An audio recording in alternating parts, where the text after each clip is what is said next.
Hello, everybody. Welcome. This is Aero007 here, And this is Tyclops. and we have a very special presentation for you here. We are doing a commentary for Spider-Man 3. Now, originally, I wasn't planning on doing a commentary for this, especially after Tyclops and myself had done The Amazing Spider-Man 2. But considering Tyclops loathes this movie just about as much as I do for X-Men 3, I thought it only fair that he get his chance to really tear this movie to pieces. So I'm excited. I'm happy to be here. I love this plan. I'm happy to be a part of it. Okay, if you haven't figured it out already, this is a commentary. It's pretty much like a podcast. It's not the movie that we've uploaded for you to watch. Sorry. I'm sure you could find that in a whole lot of other ways. But if you actually have a legal version of the movie, digital No pirating, kids. That's wrong. digital download, DVD, Blu-ray, whatever. Why would you have this movie on Blu-ray? Go ahead and set it up. Bring it right before the Sony Columbia Pictures logo shows up. And, okay. You don't want to see Tobey Maguire dancing on Blu-ray? That sounds magnificent. Sounds like a nightmare. Yeah. So, are you ready to get started? I think we are. All right.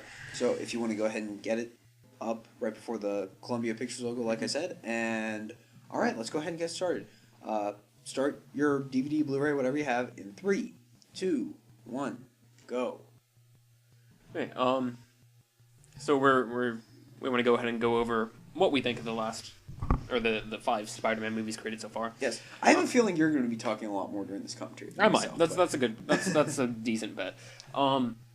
Basically, we've done the Amazing Spider-Man 2 commentary, obviously, and then you can kind of get a feeling for how we feel about that movie in that commentary. But basically, or at least personally, I know for me, it's one that I do not love the way it was made, but the characters in it and the way they present the characters, I like a lot. I feel like that they're decently true to how they should be. Although, I mean, Spider-Man obviously is very well done. He has some very good scenes that we talk about. So generally, I like that one. And Amazing Spider-Man 1, I have no problem with that one. Good stuff. We went back and we rewatched the first 3. Or the original Raimi trilogy in preparation. Because we wanted to, make sure we were fully in-depth with the material before we did this. And I liked the first 2 a lot better than I remembered. I felt the second one might just be the best Spider-Man movie we've ever gotten. Like as a film. Yeah. Maybe not the best representation of Spider-Man, but as a film. It's solid and it still maintains a decent representation of the characters and stuff like that. So I totally understand why people enjoy that. For a while I didn't, but now that I've gotten the chance to go over again, I do agree. But this movie, we'll get into this movie. How about you take a breather? Take a breather. I'll go ahead and give my 2 cents on it. I guess I'll start with the Raimi movies. When I went back and watched the original Spider-Man, I actually liked that movie a lot. People complain about coincidences in the Amazing movies. There are just as many, if not more, coincidences it's about how characters meet each other. People are at the right place at the right time for things to happen.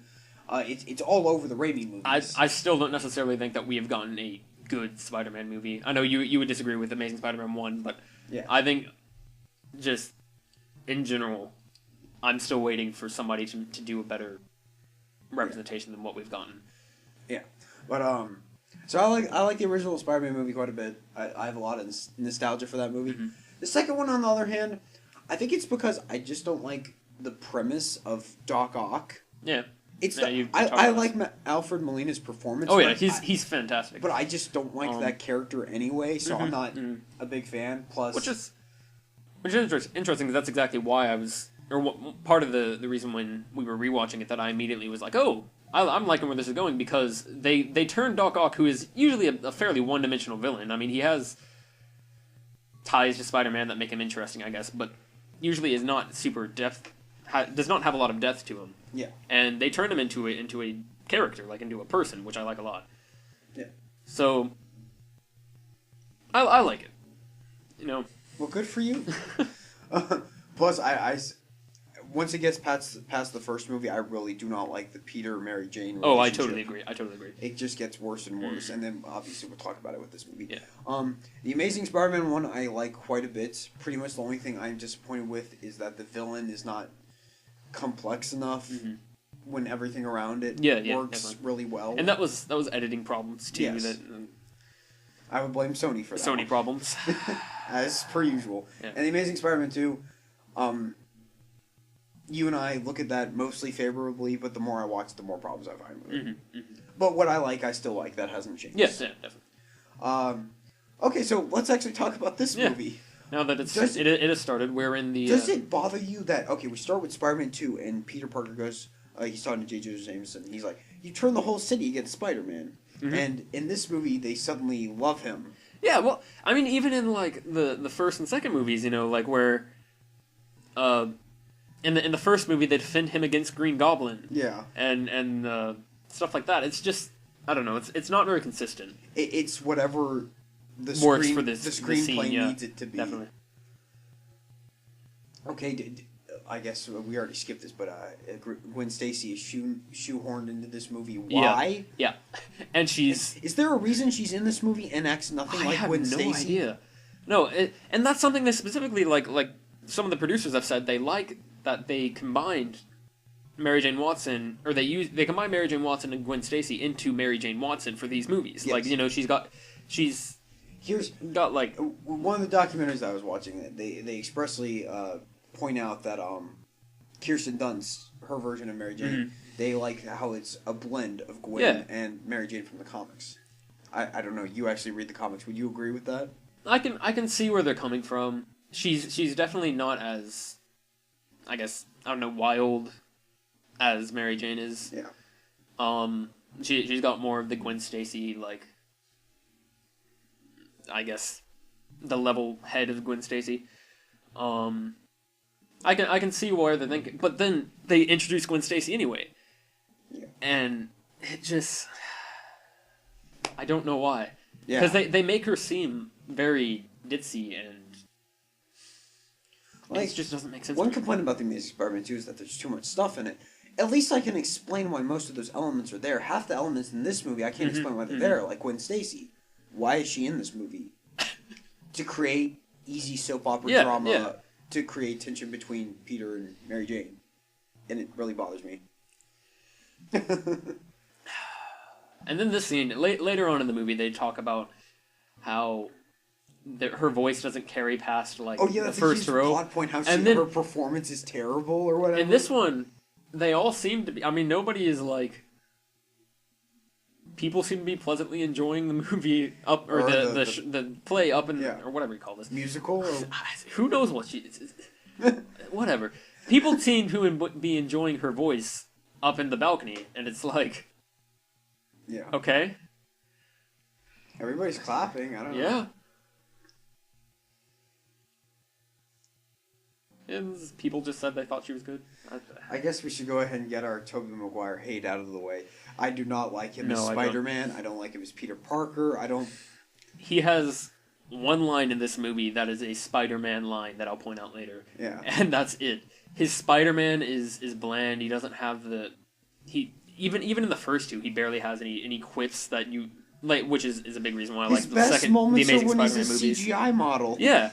And his acting.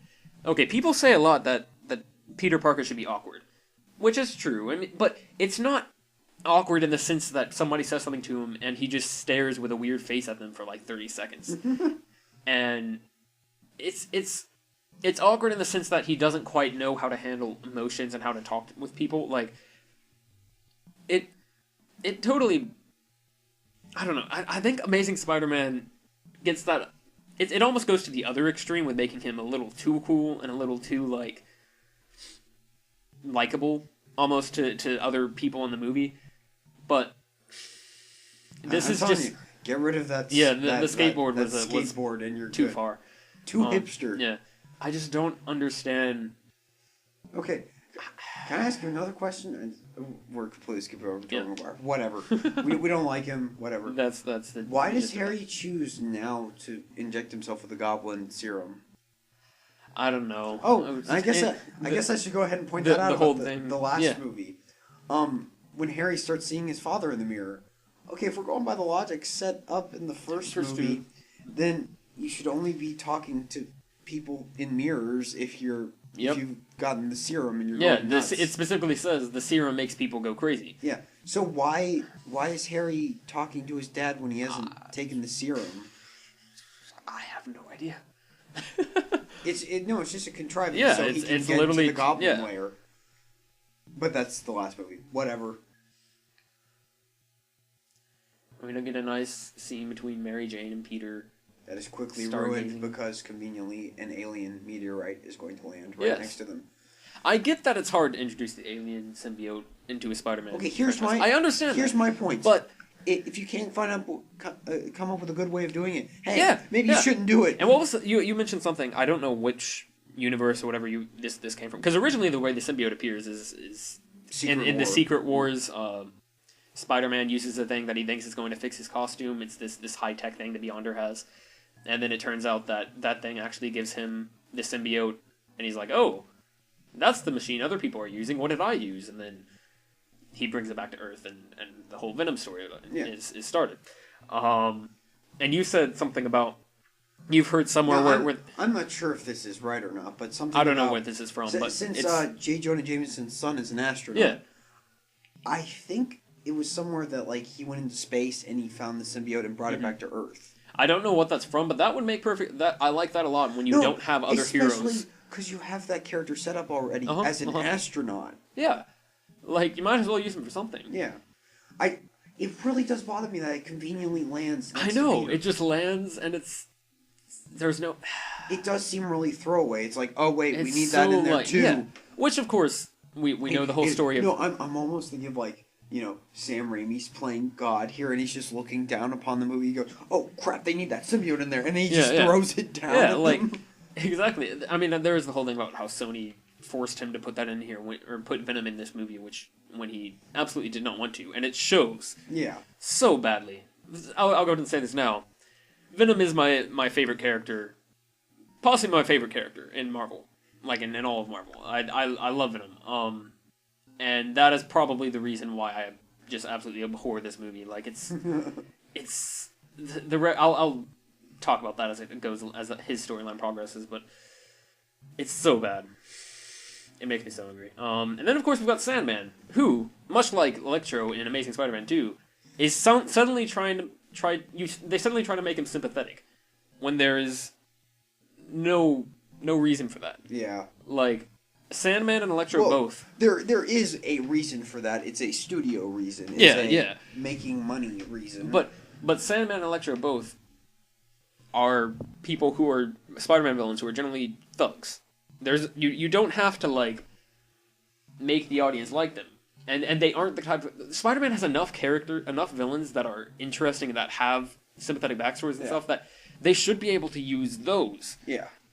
Instead of trying to create a, like...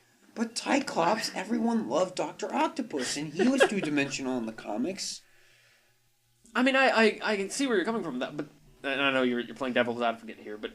I am. Yeah. Is it working? No. But Doc Ock... He is ultimately a Spider-Man arch villain, which is not the same for Sandman and Electro. They're villains that he fights, but he is one of his earliest villains, and one that like is constantly involved in assembling other villains and stuff like that. Like he is the major of all the thug villains, the villains that don't really have a complex plot line or anything for why they're there. He is the top.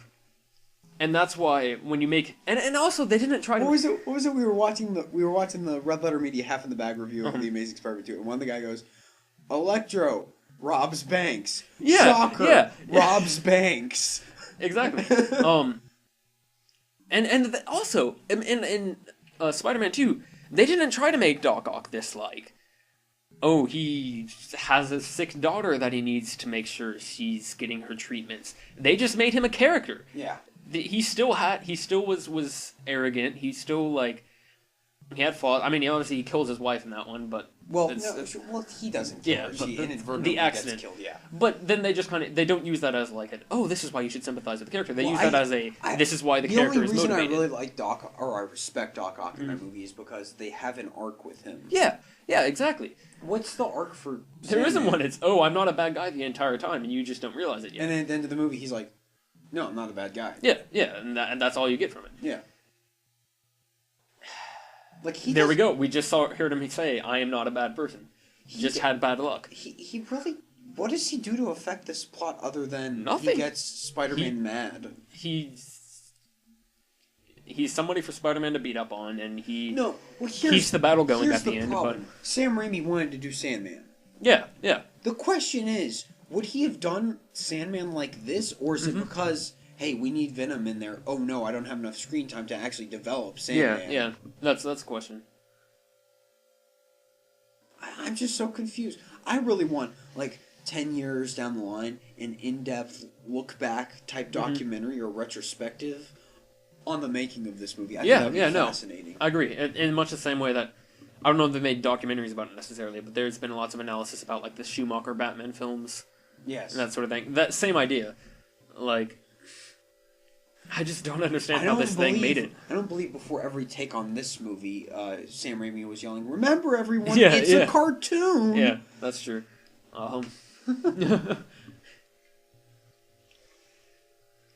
And then this is kind of a weird scene with Peter and Aunt May, where Aunt May just kind of like gives him this long monologue about how to treat how Uncle Ben asked her to marry yeah, him. like how to treat his wife. I mean, I guess it kind of makes sense, but it just feels a little, I don't know. Especially seeing as it doesn't really come to anything, like, because he doesn't actually marry MJ in this movie, right? No. It's just... Well, the question is, at the end of this movie, are they even together at the end? Yeah, like, I guess we can assume... I don't know. Because at the end, they just kind of... They shouldn't be. They hold each other, but... Yeah, they shouldn't be. They obviously have a terrible relationship, but... I don't know. I mean, Rosemary Harris and, I can't remember the guys who played Uncle Ben in the original movie. Cliff Robertson, I think. That might be his name. But, whatever. I understand that they're more accurate to the comics. Yeah. But Martin Sheen and, why am I blanking on names right now? I cannot remember. Who plays Aunt May in the Amazing Spider-Man movies? I Forrest Gump's mother. Yeah, Whatever. yeah. We got it. But, Lincoln's wife. both of them, I don't know, they seem a lot less caricaturish. Yeah, that's very true. Especially, I actually don't mind Uncle Ben at all in these movies. I think they're easily comparable. I like him because he doesn't have a lot of screen time. Mm-hmm. Yeah, like it's like he does what he needs to do very efficiently, and gets out of. I mean, obviously, Of course, it's all screwed up in this movie. Yeah. Well, there's so much. We're gonna be talking the whole time with this one. There's not a dull moment. Yeah. And I'm not talking about the movie. I do like how it that is an interesting thing for Peter to grapple with. Like, should I ask her to marry me? Mm-hmm. Oh, great. The first big action scene. And of course, Harry shows up on a snowboard. I don't even know why it's called the Sky Stick. Oh, yeah, of course. Why did they redesign the green... Why didn't Harry just become a new goblin with a cooler suit? I don't know. Like, why did they make him look like... I don't even know what he's supposed to look like. I got nothing. I don't know. But can I go ahead and just say, the special effects for this movie have not aged well at all. No, very badly. Like, if you look at other movies around this time, what did they have? They had the third Pirates of the Caribbean movie. Mm-hmm. They had the first Transformers. Yeah. And say what you will about the plots of either of those movies, the special effects still stand up well for both of them. Oh, yeah. Well, this one... There are some very bad shots. As we get further on, I will point out, this is almost inexcusable at this point. Yeah. Which is weird, because they have that awesome shot where it's, Sandman reforming himself, and that looks completely That is easily the best part of the movie. Yeah. Or, not best part of the movie, but best best part of... part. Yeah, best CGI in the movie. But, like, the CGI models for all the characters look so plasticky and fake. Mm-hmm. Everything just looks fake. Yeah, and there are some horrible shots in this. Yeah. In this fight, this is the first fight scene of the movie, and there are some terrible shots. Yeah. Like, I remember myself liking it back when. Yeah, no, definitely. Um, I'm gonna be truthful here. When this came out, like when I first saw this movie, I was probably, you know, as soon as I walked out, I go, "That was the greatest movie ever." absolutely. And then I totally agree. First of all, but then we just see he drops the ring, right? Oh yeah, the big dramatic. Count no, out. the Just ring's out of my hand. just give yourself a little while to think how long that ring is falling, Yeah. and he still gets back before But it's. this whole thing with the glider, and it, like, he jumps off the glider. Yeah, and yeah. Harry's trying to get it to come to him, and it all looks so fake. I know. I definitely agree. Yeah, the ring has not hit the ground. It's not even like it's still like 10 stories. Yeah. Yeah, he's able to be knocked onto a nearby building, the roof of a nearby building, and he hasn't. It dropped like 20 feet in 10 seconds. Yeah. That's 9.8 meters per second squared. Okay, and then they're about to go in between the buildings. It looks so bad. And I'm sorry I keep harping on this, but I mean, the special effects in the Star Wars prequels I know. Say What you will about those, but they look great. Yeah. No, I really am wondering, like, when Sam Raimi goes in and looks at the special effects shots, how does he let some of these pass? Mm-hmm. And what is the green lightsaber I don't sword thing? They just kind of why did Norman design all this? No, well, the idea is that Harry designs all this. No, but like even at the end of the last one, didn't we see some of this kind of stuff? No. I thought I remembered seeing more. No, it's pretty much all the Green Goblin technology from the first movie. Okay, then why does Harry design all this? I don't know. What? You would think that the imposing giant glider would be a little, you know, better for him to use than the flying snowboard. Like, Yeah. Okay, to be fair, if the special effects on the scene were much, much better, it would be a great scene. yeah, that's some great CGI going on, or green screen going on there. It's just so bad. And then here we go. He just throws it right at Harry. First of, oh no! This is the part that's really great. Is when he clotheslines him off a snowboard from like, what is that, 40 feet maybe? Probably. Something in that range. Which is the first of many times where he could very easily have killed somebody, and he's just kind of.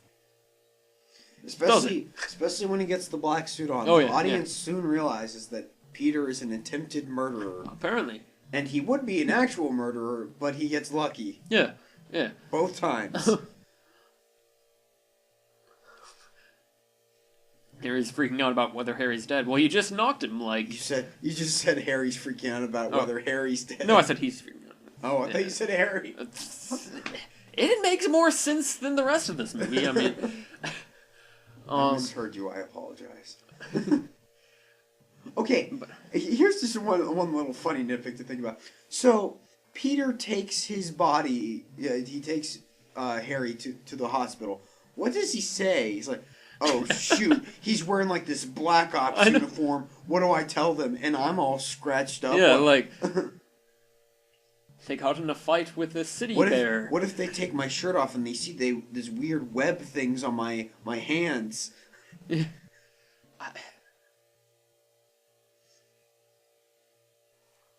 Oh, and now we have another contrivance with Sandman. You know, he falls into the pits of the particle accelerator, which is on the New York coastline because reasons. I mean, I know it's something. It does similar seem, in the comics, but the comics were 50 years ago. It or does whatever. seem very 1960s comic book. Like what?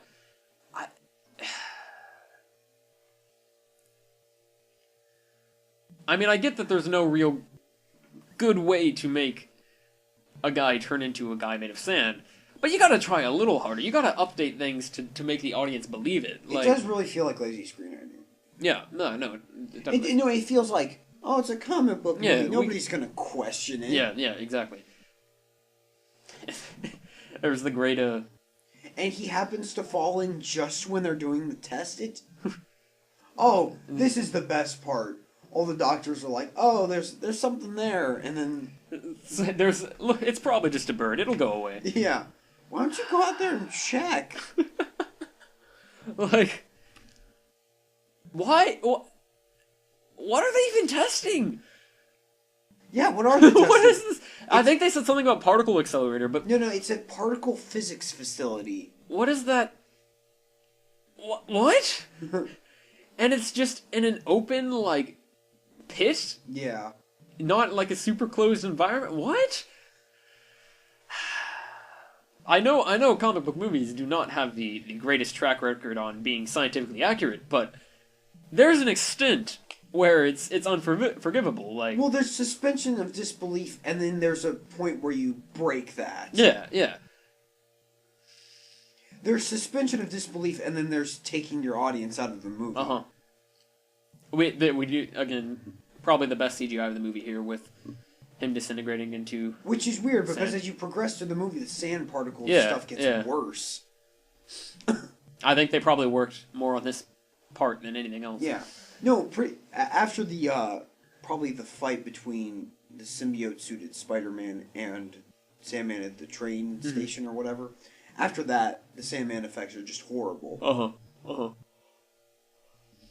Why did we just focus in on that thing of coffee or whatever he's holding? Because it looked like a cool shot. I don't know. What? Oh, so now we're presented here with the good old memory loss contrivance, featured in all of your favorite soap operas. What? They just... what? You know exactly why. No, Hey, no, I know. We need We need to take Harry out of this movie for X There's amount of minutes. Light... There's just so much... Like, if you're gonna have Harry and be Green Goblin in the movie, make him, like, Green Goblin for the entire movie, and just the whole thing is about him fighting new Green Goblin. Yeah. I don't even know.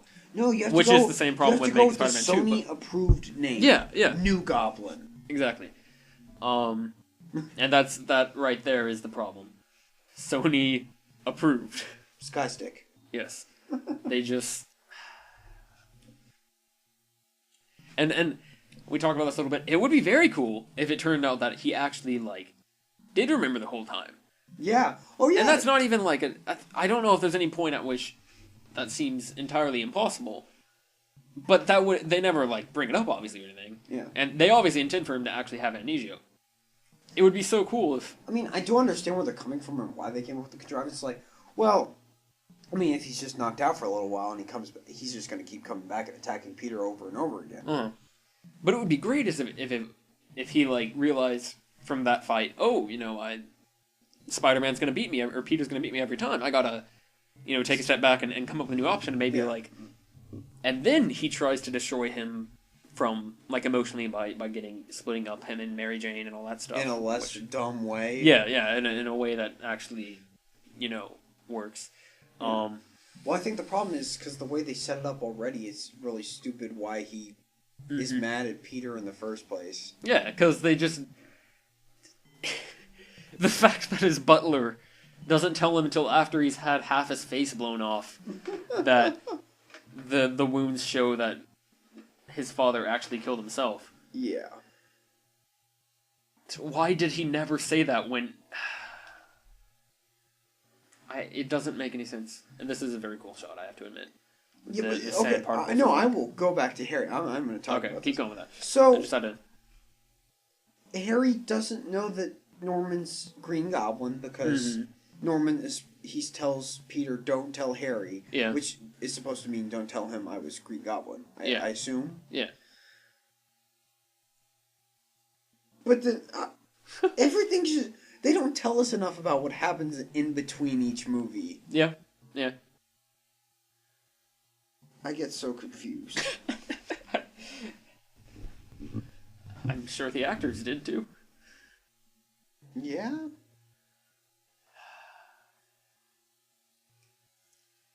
This is probably the most emotion you feel for any character, which is surprising given that he's not supposed to be a character that you feel any emotion for. Yep. Where he tries to rebuild his body. Well, yeah, he's trying to rebuild his body. It's a very great theme going on here. Like the score. Yeah. And he tries to pick up the locket, and it falls through his hands once or twice. So he gains resolve, I guess. You know how at Pixar movies they always have those shorts before? Mm-hmm. It almost feels like one of those. Yeah, no, I mean, think that's a great obviously, way to say it. those are a little more silly, and they usually are, more comedic. Yeah. But this feels like it's kind of same in idea. that vein.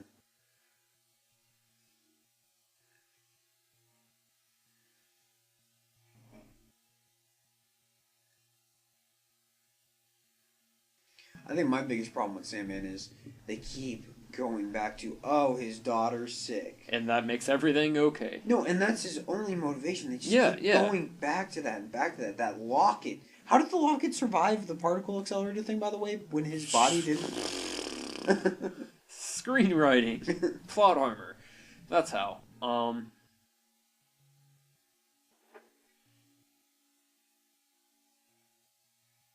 And he figures out how to pick it up. Yeah. That's nice and stuff, I guess.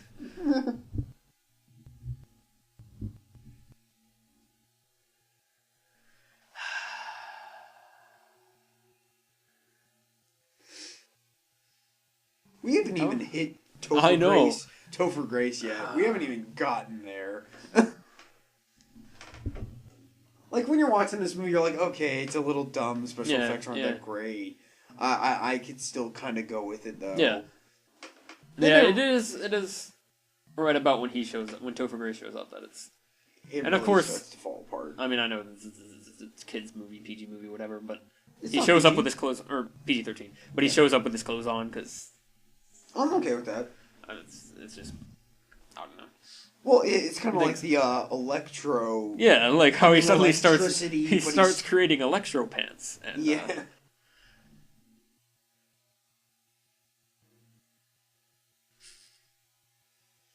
I think this is the best thing Sam Raimi does. Like, he has these little funny bits. yeah, where I think most of it's because I like Peter's apartment place where he lives. Mhm. Like, this is a funny little gag that keeps going throughout the movie that he can't open the I know. door properly. uh, Oh no! and then we get the Mary Jane, her they small voice. didn't like your performance. What are you gonna do? Your life is over. What about those couple of times when you were in that play or whatever in the previous I know. movie and you flubbed lines? And like, Did you not get negative reviews those but times? her it's like her ability changes all the time. Like the first movie, what is it? That doesn't she get turned down for something? Oh yeah, she gets turned down for jobs left and right in that movie. for like acting jobs and stuff like that. And then Yeah. the second movie, she's like on Broadway. Yeah, And it's a bit of then a stretch. now she's just like, oh, I'm a terrible singer, even though my voice was carrying just fine. And if you're Broadway. curious, that is actually her singing in that scene, Mhm. and she's actually singing Yeah. really well. Yeah. No, and it's funny because you listen to the producers and their commentary, and they're like, "She worked really hard on that," but then you make it a plot point to say she got negative reviews. For Yeah, it? like what? I don't understand. And here we're he doesn't even give her a hug or there's no comforting her at all. They don't. He's just like- they do not support each other at No, all. they don't do any communication. Which She is- tells him she got a bad Which review, is and he's weird, like, because if you watch the first movie, that's all he does is yeah, support her. yeah. He like helps keep her positive, Uh-huh. keeps her going. Like you can make the argument, it's he's gotten like high off the power of being Spider-Man or whatever, and he's gotten like a little too, or his head's gotten a little big or whatever. But there's no redeeming point Yeah. in this movie for that. Like there's no point where he acknowledges that. There's none of that. Like it's just Oh, you're totally he's right. just terrible. Like he's just terrible the whole movie. Like I can see where they were trying There's to go no with real it. point But where he realizes he's been a see, dick. and here, Gwen Stacy is She's modeling. Sorry, jumping off that Yeah. little train here. Gwen Stacy's a model. When Mary Jane's supposed to be the model. Like, what? And then the crane just conveniently smashes into the exact floor that she is modeling on. And why is she modeling in an office? For a copy, I don't know. Also, that you would think that some of the metal falling on her would have... Killed her. Yeah. I just missed that right there. I think somebody just got killed. I think Yeah? they actually showed, like... Okay, why would the police chief be there? I mean, I can kind of buy that to like trying to clear the, but yeah, the police chief. I don't know. I don't know. That Maybe seems- because he knew that it was the building Gwen Stacy was in. No, he doesn't. Oh, I forgot. Yeah, No, because Topher Grace shows up and he's taking pictures like, oh my Oh, and this god, Gwen's up there. I can't. This is a weird little thing where the crane comes back around and smashes directly under the floor Yeah. perfectly, and that's just wide enough so that it. And then Gwen Stacy is the only one who manages not to get to safety. And then here we have... Yeah, no, Topher Grace finally appears. Finally. I have nothing against Topher Grace. We just say Topher Grace because it's not Eddie Brock. It's not. No, No, but... Okay, so he shows up, and he conveniently is next to Gwen's dad, and he's like, I'm dating your daughter. yeah. What? And he's not freaking out about Gwen at all. Yeah. He's just like, oh my god, it's Gwen. She'll be fine. Like, what if Spider-Man was taking a shower at And this time? let me just go ahead and say this. I'm just saying. Yeah. Let me just go ahead and say this. Yeah. Topher Grace as Eddie Brock just doesn't work right away because Eddie is supposed to be the reason Venom is a large character. Like he's like He's always beefy. yeah he's 7 or 8 foot tall. He's huge. like Arnold Schwarzenegger big. Yeah. He's bigger than Arnold Schwarzenegger. Like he's a big guy. Fine, Arnold and Sylvester Stallone mixed together. Whatever. Yeah. And Topher Grace is tiny. I mean, maybe not tiny, but like he's not He's scrawny. bulky at He's all. Scrawny. He's scrawny. He's not tall. Which is a big point in that '70s show. He's supposed to be excuse me. He's supposed to be the scrawny nerd. Mm-hmm. That's what he is in that '70s show. Yeah, and they cast him for this. I mean, he's a fine actor, I guess, and like there's the writing is why his Eddie Brock doesn't work, but he already is like the appearance is wrong. Yeah. And the reason they cast him is because they don't understand Venom. But what they wanted to go with was Eddie Brock needs to be like the opposite of Peter. Mm-hmm. Mm-hmm. Which doesn't really make a lot of sense when Peter... The whole point of this story, I guess, is that Peter's ego has him at the point where he's being a dick to everyone. So does that mean he's on the same level as Eddie Brock in this movie? Or yeah, like... What are they trying to say? I don't know! But then, like right there we got Eddie. He was kind of like making quips and he was insulting Peter Parker. No. Be quiet here. Okay, wait. The only bright spots of this movie are when J. Jonah Jameson's around. Yeah? J.K. Simmons is great. Oh, he's so great. Easily the best part of the original trilogy. Yes. There are other good parts in the first two movies. I want a comedy with this cast. Just why don't they do that? Why doesn't Sony do a Daily Bugle spin-off? I'd watch it. I would too. But with the Raimi cast. Yeah. And you just have them seeing just like a day-to-day You don't actually have to have anybody show up. Just like them talking about characters. Almost treat it like the show The Office. Yeah. I'd love it.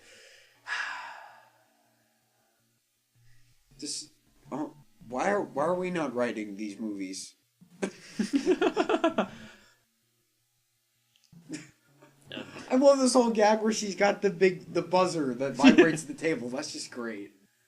And he has like a bunch of pills and stuff on his desk because he's so high strung, I guess.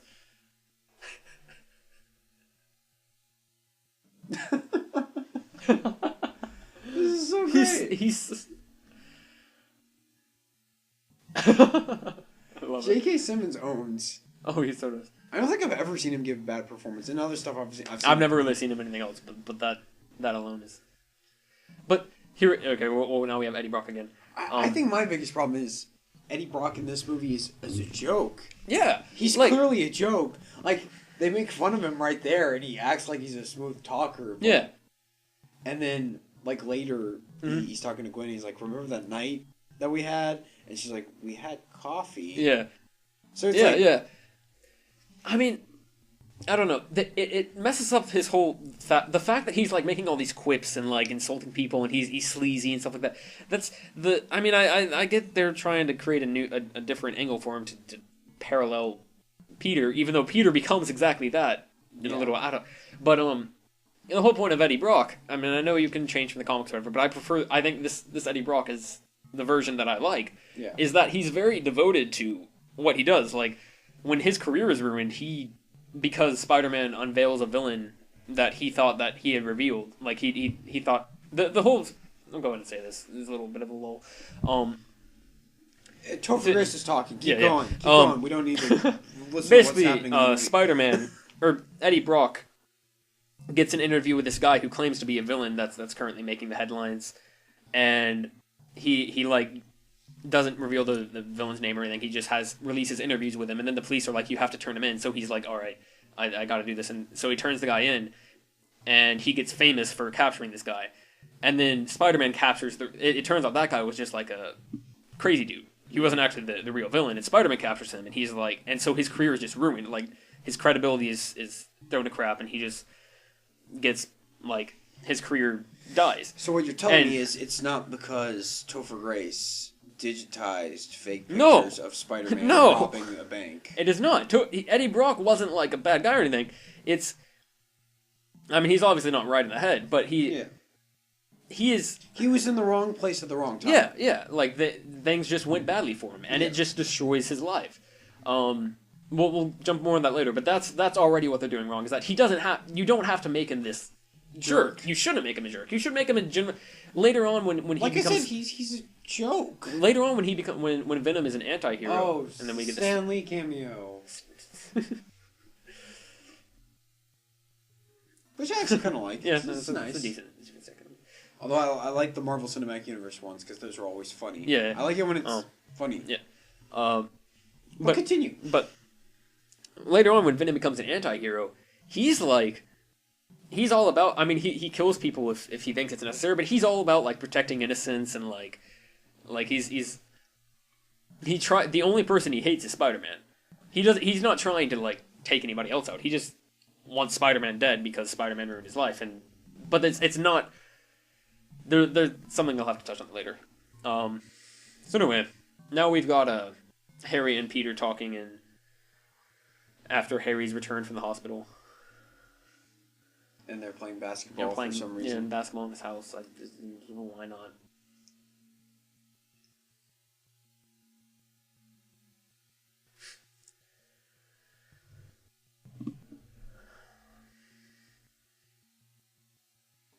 See, this would be nice if it wasn't just, hey, we're just Reese- wasting yeah, time yeah. until Harry gets his memory back. Mm-hmm.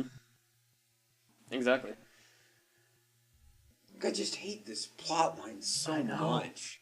I know.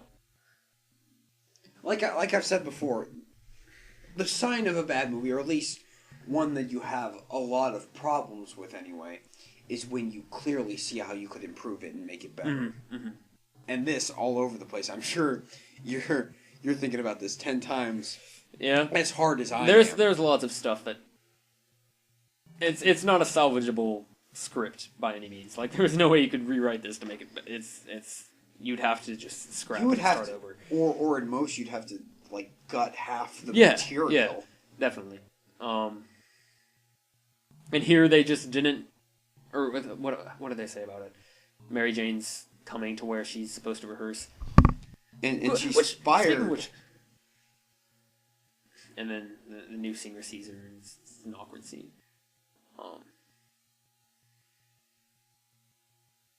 And she doesn't tell Peter about this.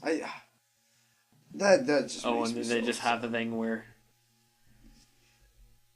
they tried to reach her. What does that What? even mean? We tried to reach you. Did they call her? Did she not get messages? They said they tried to contact her agent. What? Oh, why not just give her a call? Yeah, like, is it really that hard to tell somebody they've been fired from their job? I mean, you'd think you... People in this movie don't emotion well. And then she comes out and they start clapping, even though Spider-Man hasn't showed up yet. God. And then They Spider-Man clap- swings by, Oh, and dear there's a Lord, crowd I here hate because that why not? so much. What? What? What? And of course that makes Mary Jane more upset. And you see the person switching her name out, and okay, so Peter isn't appreciating her like he should. Yeah. Okay, that's fair. Yeah. But she's not And she's not telling him anything. Yeah. Peter's just kind of acting Mary like Jane, she must be perfectly Mary Jane, fine. is something wrong? No. Nothing's wrong. Is something wrong? No. I feel like something. Except they don't even. Their conversations don't even get that far. It's Yeah. like, "Hey, Mary Jane. Hi, Peter. I gotta go." And then it's like, Well, I think it's because he's so focused on asking her to marry him. yeah.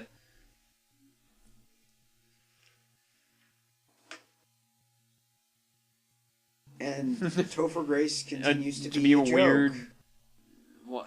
So Nothing redeemable about Topher So Grace in this movie, he's which supposed is to be like- so wrong. So he's supposed to be like a creepy stalker because he's kind of stalking. Apparently, Okay, and we that's really I What? hate that. Okay, so so Peter's taking pictures of Mary Jane, and then he sees like the big Spidey the Mighty sign behind her, and takes a picture of that and says that. This is not It's like- Peter Parker. I know. His Peter Parker is a jerk. He's insensitive. He's like, a dick before he gets the suit, the Yeah. symbiote. Yeah. Which the symbiote doesn't. I mean, they can do whatever they can. I'm perfectly fine with them saying, "Oh, the symbiote makes him evil," or makes him dark, whatever. But the symbiote doesn't even do that in the comics. I don't know where they. I don't even know. It's. Isn't it that guy from that Prison Break? Wait, how did Sandman not see those cops there? And how did he just find a sand truck there? Yeah. Just there happened to be one. Sand and Stone Co. Jeez. It's like they did not reach at all to get this plot to work. They were just kind of like, we think we'll have this happen here so that this can happen. What is it with Spider-Man movies and incoherent plots? I know. It shouldn't be that difficult. It's I don't even know.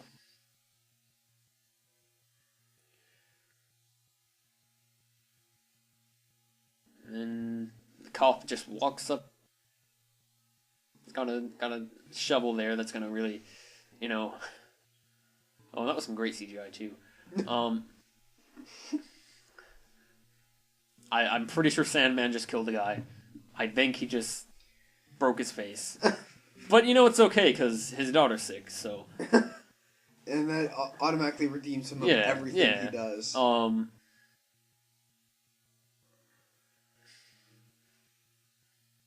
Also, those guns seem to be doing much more damage than they should be. I guess it's. I don't know, it is sand, but you would think that they would just, kind of shoot little holes, not, I don't think he's at the point where he's used to it yet. Yeah, I guess you can argue that. And now he's Okay, can you explain floating to me, off. he turns into a sand cloud? Yeah? Does he do that in the comics? I'm really not sure. Definitely not initially. Okay. Initially, no, it's not at all, but that might be something that they do later. I'm sure it's something that some writer has done, especially probably since this movie. But I hate this too. So many things to hate in this movie. Because Harry has amnesia and I don't even know, he's suddenly carefree and Mary Jane's perfect guy, I guess. Like he starts getting her to not like Peter anymore. The relationship stuff in this movie is so bad. They just don't understand how people work.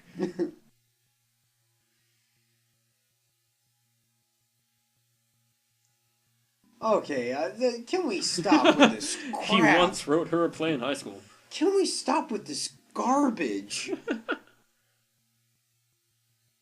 When you're dropping without a parachute, that happens a lot, Sometimes people just fall. Cranes conveniently take out the story. Did you really think nobody would be looking up in that direction? I know. That isn't well. Never mind. I'll bring this up later. This is. And I really hate. The Actually, line no. I will bring it up here. I hate the line that he had when he's standing on the belly. He's like, "They love me." Yeah, but right there, it's an example of one of the things that I absolutely hate about all three of these movies. They cannot wait to get the mask off of Spider-Man. They cannot wait. They constantly do it. Like, people complain about that in the Amazing movies too, but I think No, it's it's so much worse than the originals. Because I guess they don't trust his ability to act through the mask. I don't know, but like... It's almost like they think... Oh, and here he just asks Gwen to kiss him. It's not Gwen's idea. Yeah. He specifically asked Gwen to kiss him in the exact way that he kissed Mary Jane. Yeah. While Mary Jane is watching. And Harry. Although Harry... That whatever, was but, just thoughtless. yeah, like, what? He lay one on me. She didn't wait... What? That really is forced. Yeah, like... That is so out of character. I know! Peter Parker is not the Peter Parker that people like in this movie.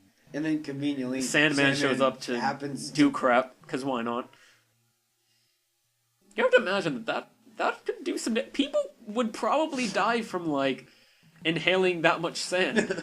I don't know, I feel like he probably... But about the mask thing, it's like they're like, oh, people are gonna forget he's a human. Yeah, so we like, have to take off the mask. It happens in the bus scene in the second movie.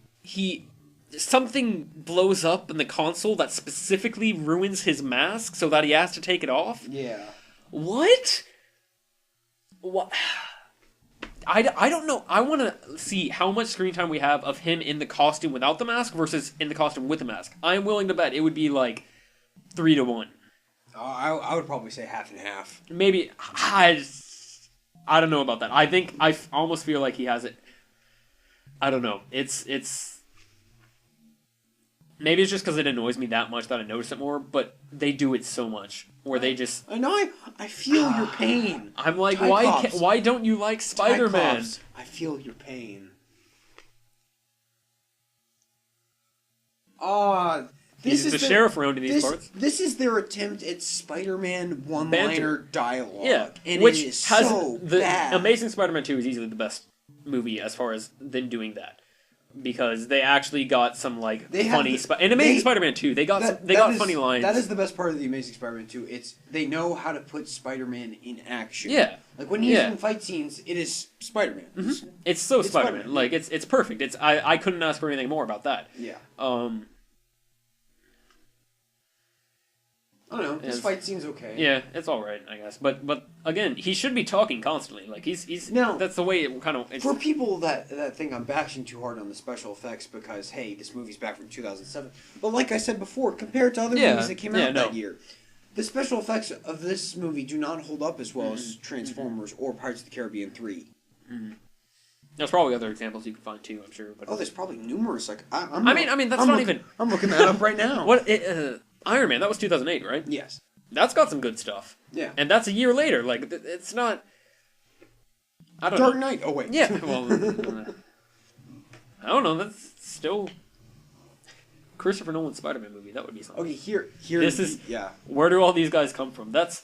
But again, he took off the mask first! Yeah. I do like the gag though. I like how he's got like he turns his boot and the sand falls over and that's good stuff. Where do all these guys come from? But conveniently, they all have personal connections to me. Yeah. I don't know. And then he's just gonna. Oh, and the newspaper. It's almost exactly like in Spider-Man 2 when he walks down the alley and there's just Mary Jane's face is plastered across it. Oh yeah. Where she walks up and specifically sees the newspaper with him kissing Gwen. Yeah. Like 3 of them hung up right in front of her. Yeah. Oh yeah. Other big special effects movies. I'm looking at Brian. Harry Potter and the Order of the Phoenix. Yeah. That still holds up really well. I know I'm still looking. Even the Fantastic Four movie, the second film, came out that year. It's been a while since I've seen it, but I remember it. The special effects for Silver Surfer are great. Mm-hmm. And that's saying something. I Am Legend, and that wasn't that great. 300! There you go. Mm-hmm. That whole movie's a cartoon. And of course, here we have the scene where Peter is telling the the host, I guess, at this restaurant. Who is played by Bruce Campbell. Yeah. He's telling him to put the ring in the drink. And here, let's go ahead and talk about this. On the commentary, they specifically say, I thought it was funny because I forget where they said it, but they said somewhere that... Oh, no. The producer, yeah. Laura Ziskin, she was like, I used to help with these shows where it would be like couples talk shows or whatever. Yeah. And when she would help interview people, and they would always... And every woman would be like, oh, my husband came up with the cutest way to propose to me. And every single one of them would say they had the ring in the champagne glass. So then they say, oh yeah, I thought it would be funny to make Peter Parker do the most common thing. What? He's Spider-Man! There are so many options! There's so much he can do with, He could write, will you marry me, on a bridge. There we go! He could propose to her on top of the Empire State Building. If you didn't get the Amazing Spider-Man 2 reference, I can't help you. The whole point is that he's this hilarious, creative dude that, he's... Yeah. And they just... Let's have him want do to the make most him generic he thing. is almost like Michael Scottish in this movie.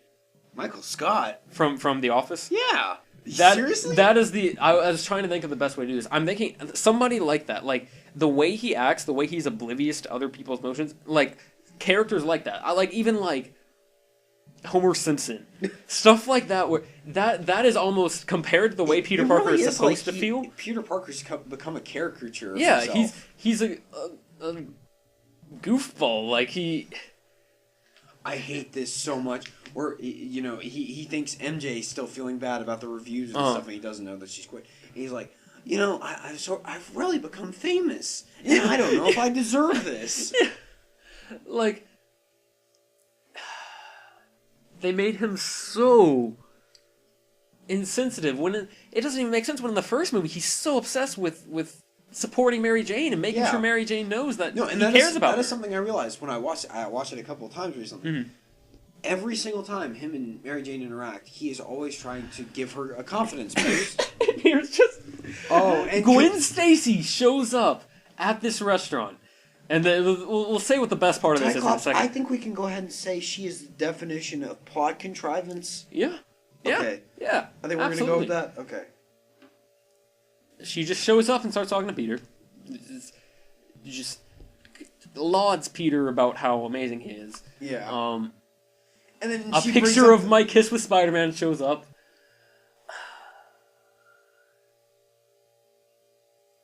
She says she would love it to have a picture of it. Who gets to get kissed by Spider-Man? Everything that she could possibly say to insult Mary Jane. And what bothers me more is that Peter's but completely oblivious. Here's to where it this. is. Okay, so were those supposed to be her parents, I guess? Was that Captain Stacy? I don't know, I can tell. But she didn't walk in with them. She just kind of walks up directly to them and walks back. Maybe they were about to leave and then she saw them. I get, but still, they're leaving. Okay, so they're leaving. So I guess you can argue that. But still, it really does feel like, oh, she showed up, she talked to him, and then she left. Yes, that is exactly what happens. That may not be the way it's supposed to play out, but that's what it seems like through the editing. Yeah.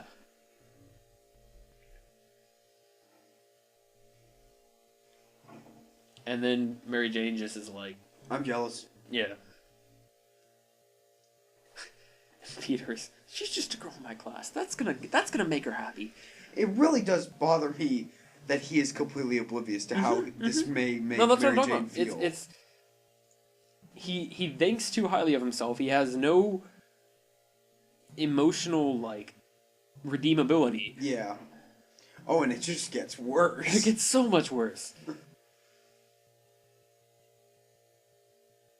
Really? You love her? Because I'm having a hard time seeing that, Tobey Maguire. Notice I said all his support for, I love you, you're my girlfriend. He doesn't have anything else to back up that. Yeah. And then, of course, they bring out the drinks because he thinks that's the signal. Can we...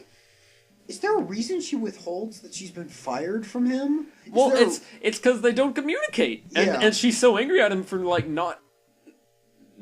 just constantly bring up Spider-Man. It doesn't make any sense. No. This movie has...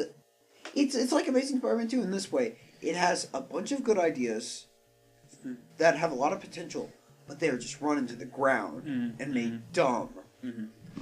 It's actually very much like Amazing Spider-Man 2. We were thinking about this the other day. I didn't actually villain believe count. it. When reviews were saying this is so much like Spider-Man 3, and when they were talking about Spider-Man 2, I didn't understand what they were talking about. But Cyclops and I began discussing it, like how there's too many plot lines, there's too much stuff going on. It's like jumping from bit of plot to another bit of plot, and none of it really goes anywhere. Yeah. I was like, oh my goodness, they are similar. Especially, even the villain count. You've got, and of course, we got Peter calling MJ there, and then the phone... MJ picks up the phone seconds after or like a second after it disconnects, and then the police call him the moment that he walks away from the phone, and it's like, what is that scene? What? Yeah. Oh, and this... there was a point I wanted to make there, but I'll get back to it, because this is just... Oh my god. Ladies and gentlemen, this is what we call backtracking in screenwriting terms. This is what we call bullcrap. They just... How do they even know this? They just reveal to Peter... That's a very good question. How... That Sandman is actually the guy who killed Uncle Ben. Yeah. And the other guy was which is a thing I want to point out here. In the first movie, he's not... Okay. Oh, did they just reveal that he confessed it? Or something like that? No, he confessed it to a cellmate. And we have some witnesses to corroborate... whatever. Either way, it still doesn't change the fact that this is so...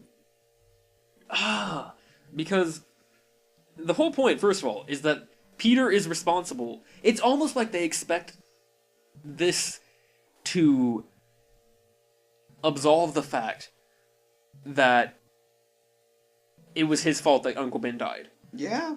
It's almost like they expected that to be the redemption for Peter in this movie. Yeah. And the whole point is, that is the point, is that he got Uncle Ben killed. It wasn't directly his fault, but he could have stopped it if he had been a better person. Because he made the wrong choice. Yeah. Uncle Great Ben power, suffered. great responsibility. Yes. And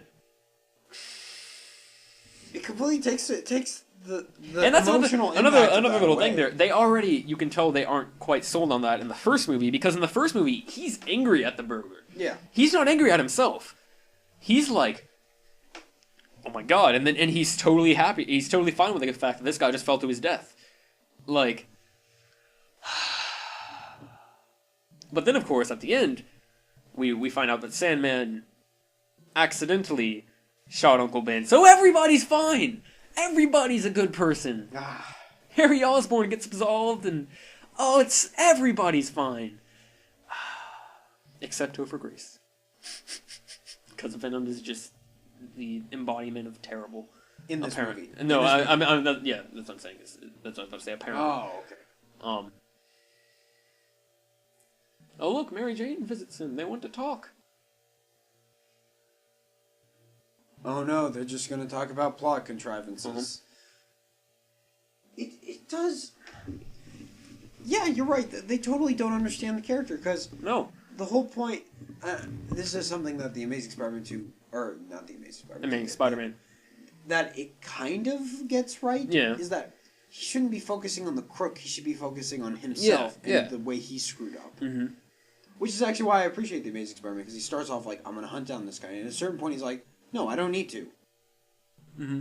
That's not what my life is going to be Yeah, about. yeah.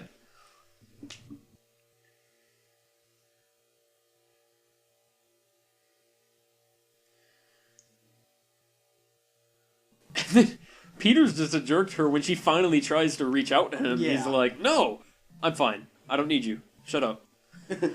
Go make me a sandwich. And she just leaves. Yeah. That's that. Or no, she whatever. He tells Peter that everybody needs help sometimes, even Spider-Man. So that's Well, look at you. You quoted dialogue from the movie. There we go. That makes their relationship better. And then, didn't he just turn that off? No, he turned the volume down because she was like, "Can you turn that Okay, off?" okay. So I guess because the subtitles, it's easier for us to tell them. Yeah. Either way,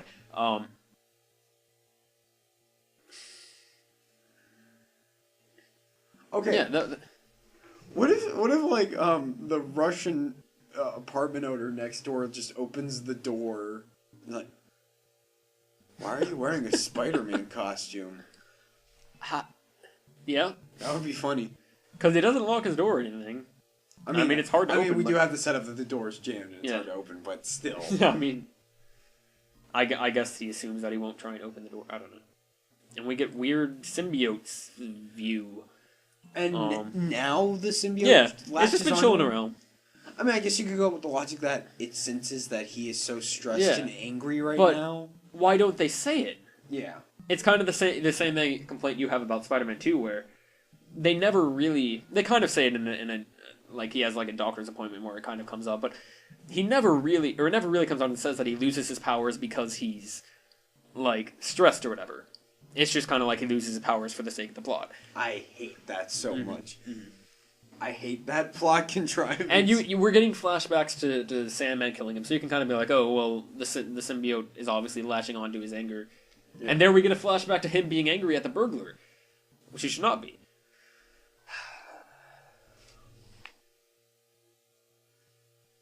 I gotta say, I do like the design of the Oh, yeah. symbiote costume. Yeah, I agree with that. It looks nice. I think I actually like it a lot better than the symbiote design in the comics. Really? Yeah. I can see where you're going with that. I do think it would be cool if it was just a straight up black with the white symbol. I want to see what that looks like. There are pictures of them trying to make that. Huh. They did try that. Was that just? Do you know why they didn't go with it? Just because of maybe lighting or something like Let's that? see if I can find a Yeah. picture of it.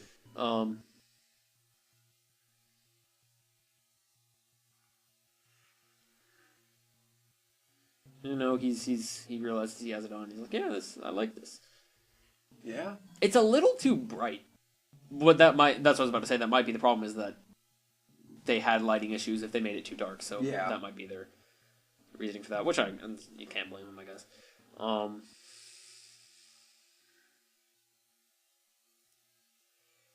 I do like the score right here.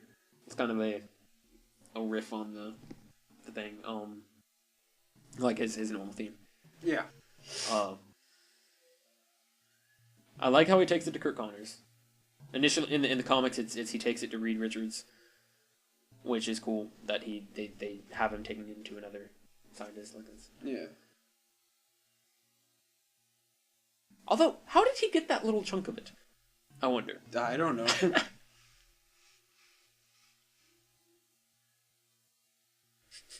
Have to say symbiote in this movie. And now, yeah, I do like how they use Kurt Connors. I like Yeah, that. yeah, it's good to me. They've kind of established him in the they established him in the last movie. Yeah. He was his professor. Oh, I feel kind of bad for him because he never got to play the lizard. Yeah, This yeah. actor.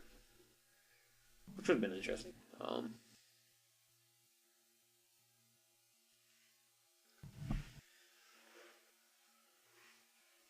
And why did I don't know. I guess I can buy that the symbiote let it take it off for now. I don't know. It's just it shows him struggling to getting it off later. We and I don't. We don't know how the symbiote thinks. Yeah. Like we kind of get glimpses, and they try to Does it show have- us, but Does it have a thought process, or does it just do stuff? uh-huh.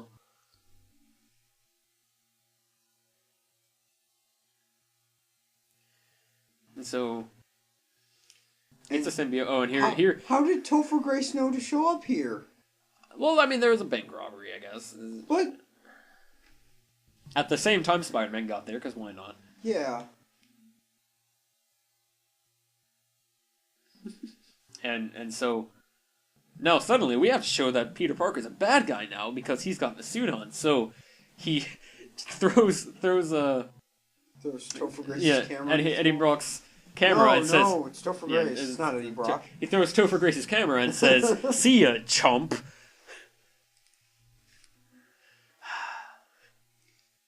I think overall this is my favorite scene of the film, Yeah, this is nice. where black suited Spider-Man confronts Sandman.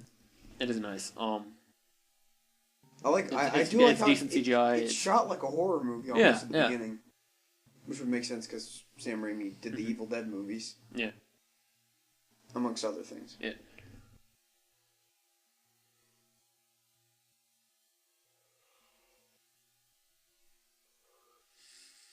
And of course, he's angry at Sandman too. Now that Sandman's a killer, he has to be furious at Sandman. This movie has so much anger, I know. and it makes me have so much anger. Isn't it great? I do like that little thing where he grabs onto the bus and then Sandman's like, "What are you doing?" And then he looks back and he's Yeah. flying at his face. This is a nice fight scene, I gotta admit. It's good stuff. Yeah. I mean, the special effects still don't stand up. Great, but that they're not. well. It's probably better than any other fight scene in the movie, I would think. Yeah. Although this little, I think they mentioned this on the commentary. This little subway system is a strange, like 4-level subway It's complex. very odd. Yeah, doesn't really make any sense. And there's like a giant sewer pipe under here, and Yeah. it's almost a Gotham like a thing you would expect to see in Gotham in Yeah. like in a Batman movie. Is like the way it looks and stuff. Yeah. And what was that pipe there for? If it was I don't know. that, What's half the stuff in this movie Yeah, I know. in here for? I do like Sandman's theme, I gotta say. Yeah, I'm not a It's- big fan of the music of the first I don't love it, but few Spider-Man movies. there's decent riffs and stuff that, and of course this is a giant pipe, perfectly there. this weird little like each little bolt has to fly out and then it Yeah. pops in really close to his face, which is a strange like. It is a very like an almost comic book like thing, Yeah. given the fact that he's trying to murder this guy. It's a little out of place. Yeah. And good riddance. So, yeah, So Peter Parker's an attempted murderer. he believes he's killed this guy. Oh, now we get the emo haircut, Yeah, my he has favorite. to swipe it down. He has to unbutton that collar right there, and he's now he's good to go. He's bad Parker, the anti-Spider-Man. And then we get the Russian guy showing up again, specifically so that he can ask for the rent, so that Peter can get angry at him. Yeah.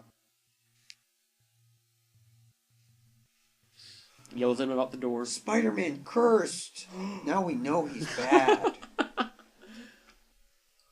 Tyclops, I think it's very inappropriate that I watch this movie. Me too. Me too. And the Russian guy who seemed to have not been that like, I don't know what you call it. Not that nice towards Peter in the first movies. I mean, I guess they're Well, he's not in the first movie. He's in the oh second yeah, movie. in the second movie. He gets angry about the rent and stuff like that. Yeah. Suddenly he's standing up for Peter even though he just screamed at him, and he says he must be in some kind of trouble. I mean, He got out of character for Yeah. a few minutes of screen time we got with him in the last movie. It's, yeah, I guess. I mean, and again, we don't know what happens in the movie. We need to know what his relationship with the Russian guy across the room is like. Which is weird because the Russian guy and J.K. Simmons are like the best. Yeah. They're the best characters in these movies. I love every time he shows up in the second one. It's great. And then I do not like this scene at all. yeah. Where Peter's like, Spider-Man killed Sandman, isn't it great? And he's like, No! That's murder! Did- That's murder. That's the worst crime of all. no, I don't know. Oh. Did Uncle Ben not teach you anything, you fool? Yeah. And he's like surprised that Aunt May is not like happy about this, and he's smiling while giving her the news about this guy being killed. And Tyclops, what are you talking about? This is the greatest movie ever made by a human. Absolutely.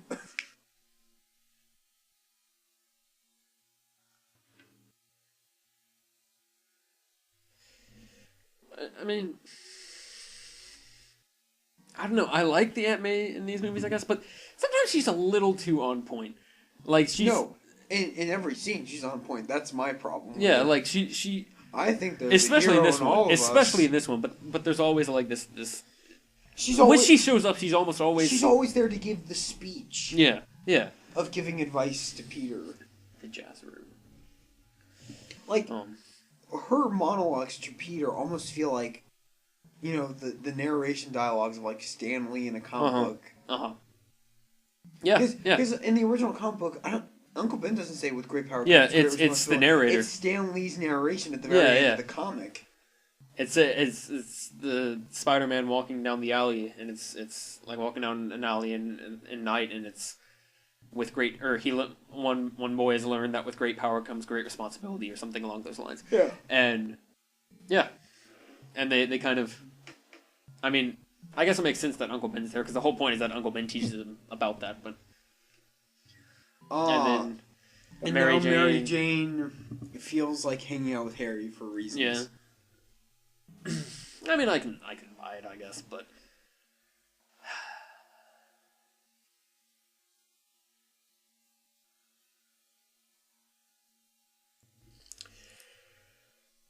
this is a waste of my life. Why are we here? Why are you watching this movie? Why are you listening to this commentary? It's so bad. Did you just say Bernard? No, that's the way he says the guy's name throughout all the movies. Well, I just realized I never would have noticed, but I just realized it's spelled Bernard, and he says Bernard. Like in the second movie, he's like, "Your father only obsessed over his work. Good night, Bernard." It almost sounds like he's angry at him. Like, yeah. It does feel like almost when you're mad at him. That's the way you say his name. You're like, Bernard. Oh, Mr. Ditkovich. We just got the name from the. We probably got one in the second movie too, but yeah. No, we can call him something other than the Russian. Well, guy. isn't it supposed to be like Steve Ditko? It's supposed to be like a little joke. Probably. Yeah. That sounds right. Oh, and then he apologizes to him, and it's like, oh, you know, Peter, he seems nice for some reason, even though he's still using the black suit. He's. I don't know. Why is it that I guess it's Mr. Ditkovich's daughter? Yeah. Yeah. Why is she always making food? Like in the second movie, she burns the pot stove or whatever yeah. she's doing, and then she makes cookies and milk for him. Mm-hmm. And then back there, it looks like she's making more cookies or something. How do they know so much about his business? They actually know he's Spider-Man too. They're just like, oh, okay. They're like the audience. They're rooting for him because the audience is rooting for him right now. Right? Aren't we? I think so. Oh, great. Here's my favorite moment of the whole movie. Mm-hmm. When they cook together. Yeah. I just... Like... I get that Mary Jane wants comfort, but... And I guess I... This honestly, I guess I can't have too much of a problem with, given the stage her relationship with Peter is in right now. A-Rod getting his fancy dance moves on over here. It's the twist. I gotta get my moves out for this. Okay. And people wonder why this movie is so long. Because they put stupid stuff like this. All three of the main characters get a dance scene. Oh, totally right. Why? Who decided that needed to be in Spider-Man? Oh dear. Is dancing the only way they can show characterization?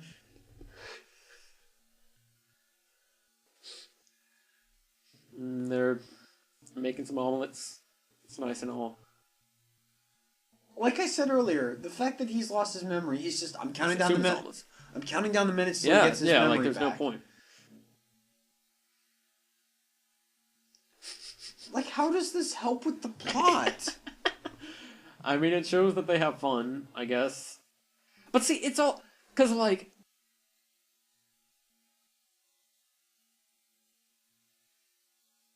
Because think about because. So right here, isn't it? If I remember correctly, don't they end up kissing? Yes. Right here. But then when he gets back his memory, that doesn't matter. He just he throws that. He doesn't try to go after Mary Jane or anything. He just wants to Kill Peter. kill Peter. So Or what does this do? Not kill Peter, ruin his Yeah, life. yeah, and Mary Jane and Peter don't get back together. Like they don't explore that at all. The heart, Osborn. First, we attack his heart. Exactly. But and they just have a really passionate kiss. It's not like it's any. She. You didn't mean to do that. I just moved my head forward and put my lips out. And yours happened to be there. It was weird. Okay. Like, they have this thing where it's like, oh, Mary Jane just kissed him when she's supposed to be dating Peter. Like, what? But it never does anything. That whole scene was useless. You're right. Nothing comes of No. that. Nothing at all. I mean, he. Oh well. Here we get the.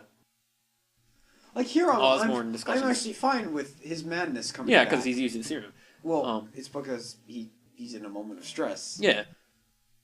And like, So that entire scene was needed to get him to a mode of stress. yes. Sam He- Raimi would tell you yes. Screenwriting 101 right here. How much of this movie is just footage of the other two movies? Probably like, I'd have to guess like 4 or 5 minutes. Like maybe not quite that much, but it's up there.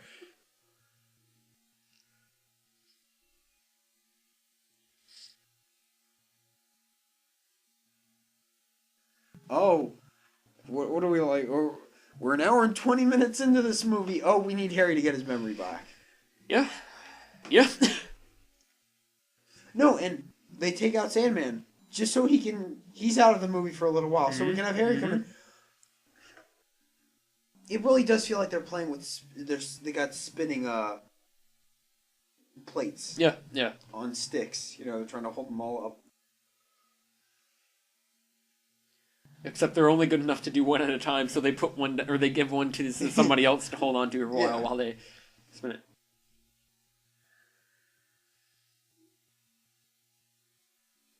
She comes back to a voicemail where Peter is actually trying to be sensitive, apparently, I guess. Yeah. Yeah, he's trying to apologize. What made him change? Why did he suddenly, apologize to Mr. Ditkovich? He still has the suit! Nothing has changed! My question is, where did Harry come And from? Harry How was did just... How did Mary Jane not see him? He had goblin stealth vision thing. I don't know. Are you telling me he's like the Predator? He can go invisible? Absolutely. That'd be useful And for the fighting door Spider-Man. jam thing, which is getting a little old. I like it. I think it's funny. But it even like when Mary Jane was leaving Yeah. after that conversation, it kind of took away some of the edge. What little edge there was. I mean, because you're so angry at both of them, but.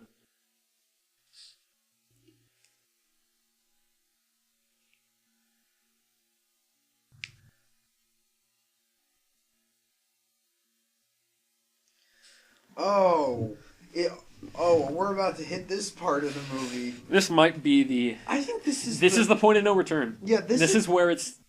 It wasn't. I mean, it's obviously been terrible up to this point, but this is where it's like there's no coming back. There's no making this movie I would any give better. the movie like a C+ up to this point, and this is where it goes like. This is where it gets like. As they like to say in Tropic Thunder, this is where it goes full They've been retard. making a C+, and then they hit the midterm and they get like a 23, and it's like, oh god, where is this going? They can't come back from that. Tyclops, they win full retard. Pretty much. Everyone knows you never go full retard. And here, I think was it you who made the point that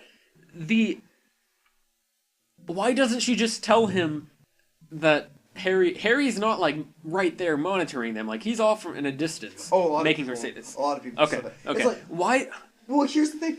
He's Spider-Man. Mary Jane could be like, hey, you know how you didn't tell me Harry was a dick? Yeah. Well, he's over there. Yeah. Why didn't he ever tell her about Harry? Like. Well, he's over there, and can you go beat the shit out of him for me? Like, How did she not piece that together after he got amnesia? He got amnesia, and Peter had like a giant gash in his like shirt and stomach. What? How? The greatest bit of acting from Tobey Maguire in his whole career. And he's just Did you hear what he just said? what? It's like when people have problems, they work it out. They talk to each other. What? Could have fooled me. Oh, and he pulls out the wedding ring. That's gonna work. This is where I think of the How It Should Have Ended video. That is on point. Where he's like, "But I love you, and I have the ring." I was gonna ask you, honestly, Peter, it's because you cry too much. What is And there's no redemption from this point. There's no point at which they finally reconcile and they're like, "Oh, we can be together again. Like we understand each other now." And stuff. Like there's no point at which it comes back together. Yeah. The whole point is yes. What you're trying to tell me is this movie sucks. Yes, I think I am. I'm not quite sure yet, but I think I am. I'm having a hard time finding anything to enjoy about this movie. Yeah.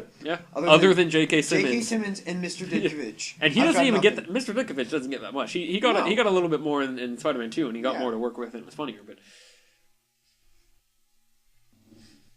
I guess the dancing is supposed to be the fun part. Oh no! Oh no! What do we need to? We need some comedic relief in here. What do we do? People like dancing. But will that make them laugh? I don't know. Like, this movie is going so slowly. We still got like another. Like, Oh yeah. We got Yeah. We got a while left. None of this drama is working for me. Like I get that the Spider-Man drama is supposed to be semi-soap opera. Yeah, but it's also supposed to be. But it's not supposed to be an actual soap opera. Yeah. And Harry just reveals that he's the other guy.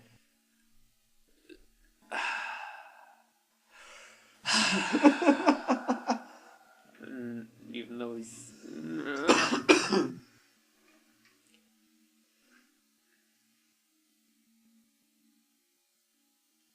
So, I just... What triggered him suddenly getting his memory back? He kissed Mary Jane, and she left, and then he got mad and wanted to drink booze. Was that the first time he drunk since he... Maybe it was booze. It was probably booze. Well, you know what would probably kept me through the rest of this movie? Booze! Yeah.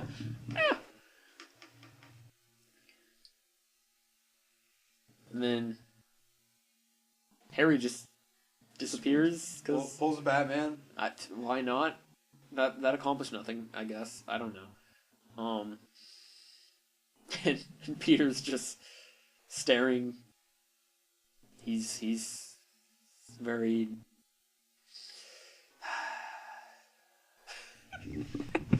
I don't understand what they were trying to go for here. It's just thinking in his mind, I'll show them all, I'll go dancing!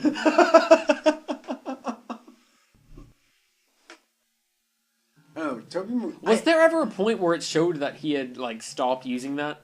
I'm trying to remember, did we miss a scene? There's a part where he takes off the suit. They do show that. So, why? Why did he... I guess after Aunt May, is that what they were going for? No, it's before that. He feels uncomfortable wearing it for some reason. He's like, takes off. They don't put it after he has the conversation with Aunt May. No, it's right after he kills Sandman. It would at least, I don't know. You know, he just looks like he's got he's like red-eyed almost, and he's got, you know, the haircut going on, and you can see the suit through his... Yeah. That hair. I know. It's that hair. I actually like this fight a lot. Yeah. Mostly because it's not just special effects. Yeah. Crap. Although the score is kind of off. Yeah. Like the music. And the weird little whistling blades that they make a point of. Why? What? I mean, I don't know. I guess it's kind of a cool effect, but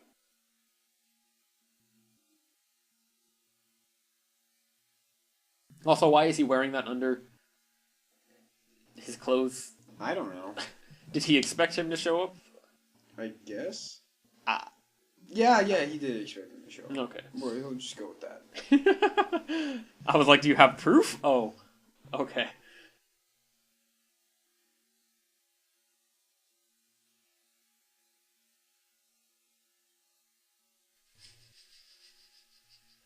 Some just Oscar-winning banter here. I like that dialogue. I mean, it's not. I don't know.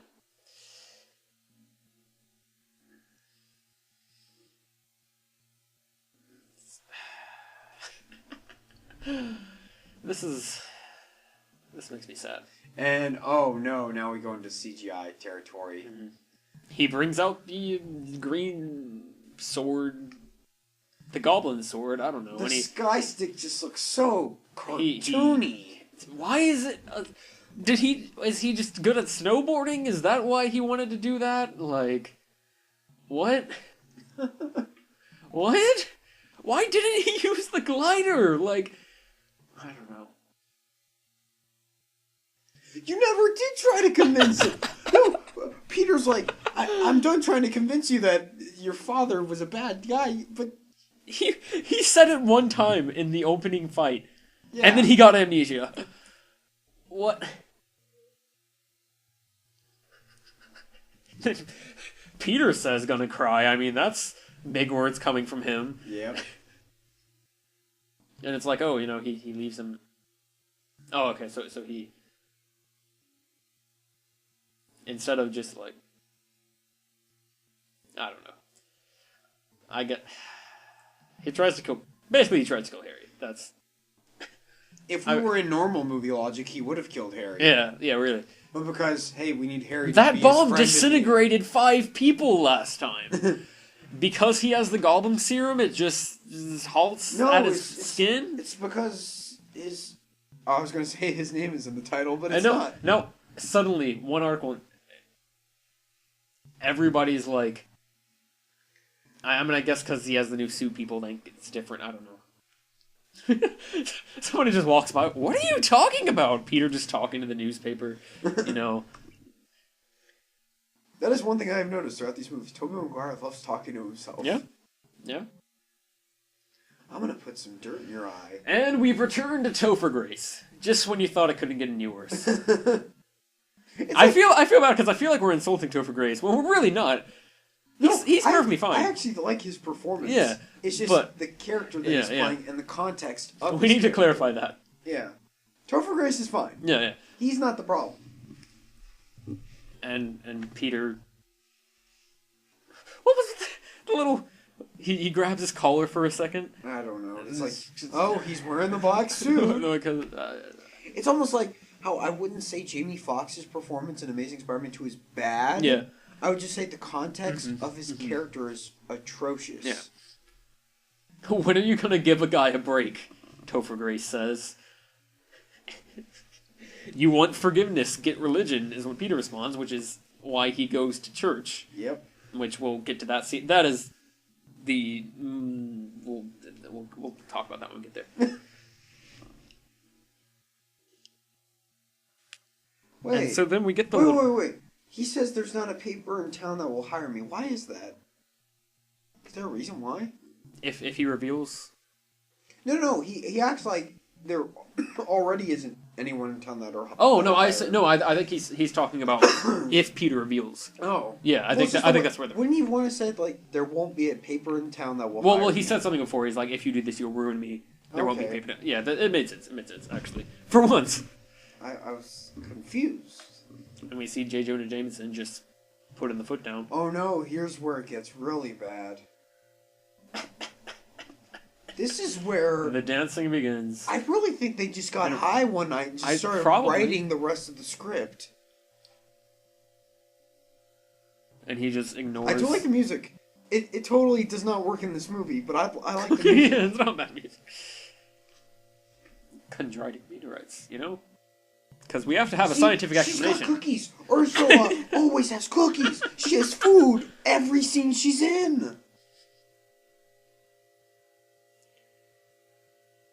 Wait, it amplifies characteristics of his host. And in this movie, Peter's being a jerk. It makes sense.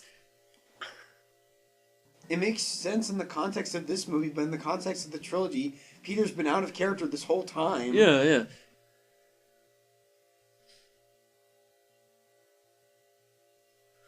And he's walking down the street for I know everyone has talked about this scene. Yeah, I know. Him strutting down the street, acting like he's cool. But why are all the women looking at him like he's stunning? It's funny because this is the scene that people really like bash on, and for good reason. But No, I hate this more than the dance scene. If I had to take one and leave the other, I'd take the dance scene a million times over this. mm-hmm.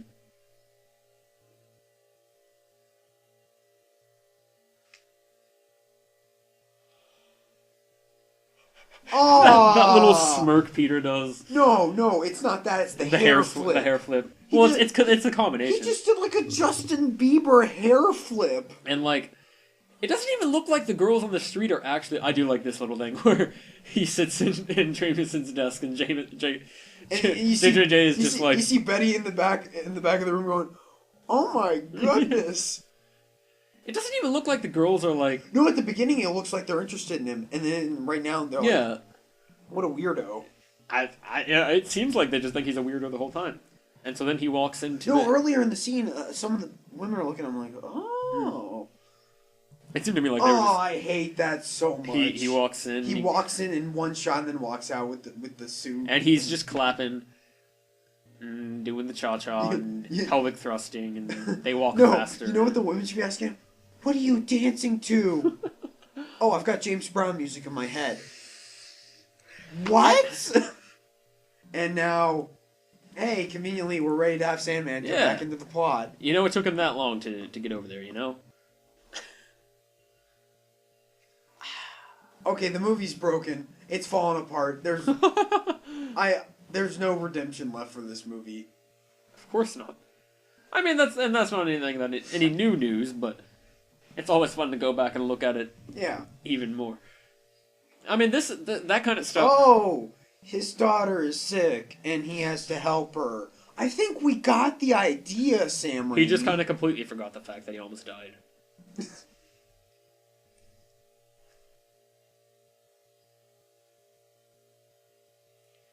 You're looking fine, babe.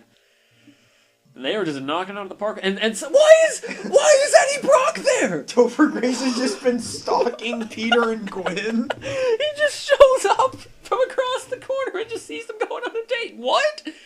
What?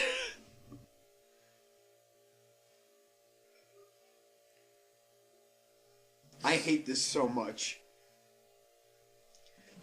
He purposely chooses to go to this jazz club just because Mary Jane works there. Find us some shade. Where? Pink's hot legs. This is What is this? The 60s? This is award-winning dialogue right It's here. like, I don't understand.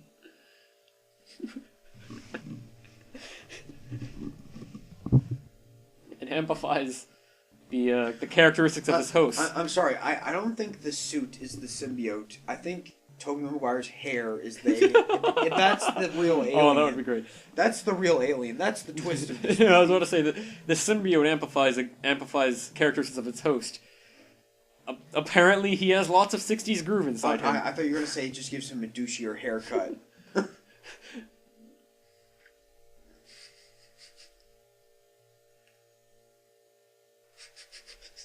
I'm just imagining rewriting this as a parody in the conversation with Kurt Connors on the phone. It amplifies flaws in its host, especially an urge to dance like it's the 60s. Like, where did this come from? How is this aggression? Like, what? I don't know. Like, And it's a well choreographed dance Yeah. scene, like, again. But why is it here? because this is really what people who watched Spider-Man 2 and thought. Oh, that was absolutely. This is one of the greatest superhero movies ever. This is what they were looking for. Mhm. You know what they said? Their one complaint: Not enough dancing. Yeah, I think so. Not enough dancing. I think that's what happened. I really do. The audience spoke and they listened. He throws off his jacket and Gwen Stacy's hair blows back. What? Okay, worst line in movie history. Now dig on this. And somebody screams, "That's hot." Nobody thinks this is weird, you know? What the hell are Also, we watching? when did Peter learn to play the piano that well? Oh, don't worry. The alien knew how to do that. Oh, okay. The alien told Okay, him. He told him how to do that. The alien is from Planet Dance, and that's like Planet their mating Jazz ritual. and Funk, if you know what I'm Yeah, saying. yeah. Which would explain the James Brown music. And then he What the hell are we watching, Tyclops? he just for some reason just wanted to be literally the most the biggest jerk he possibly can be to Mary Jane, and uses Gwen Stacy to do that. Yeah. And what? I do like. I like that part. Like where- that Gwen Stacy actually apologizes to Mary Yeah. Jane. She's like, "I'm sorry, I didn't know Yeah. this was what he was." Her acting and her character isn't all that bad, aside from the fact that she's shoehorned it in there and She's just a plot she takes on contrivance to characteristics create of, conflict. That's all she's there for.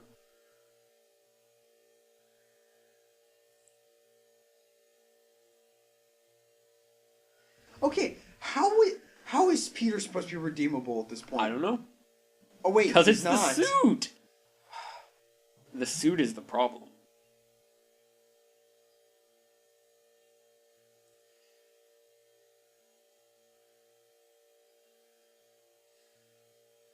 I really am. I am totally mentally zoned out of the movie at this point. I do not care.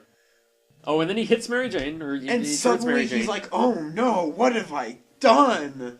Yeah. It's not even. I mean, he just pushed her to the ground, and suddenly that It's just not- snaps out. It's not that he attempted to murder people. He just wakes up. Oh my god! It's the 2000s.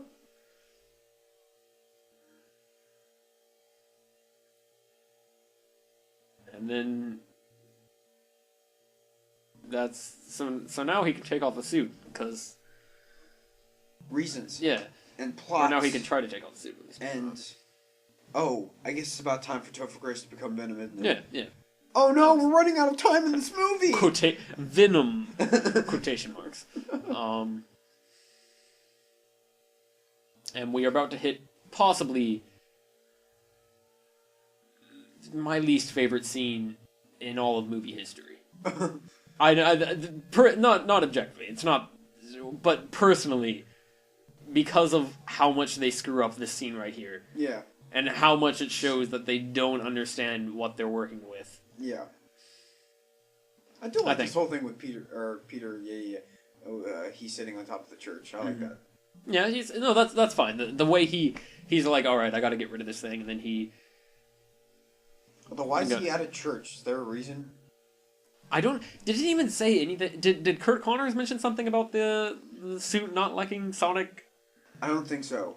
I don't know how he knows that. I don't know I'm why trying to he went to a remember. church. I don't think he said anything about it hating sound. And Topher Grace walks into the church. And All right, so let's just set up here. Let me just say. Okay. All right. In the comics, Laying Eddie down- Brock laying down some knowledge on us. goes to church. He is praying because he is about to take his own life. His life has been ruined that much that he is ready to kill himself, and he is asking for forgiveness. Let's see how that plays out.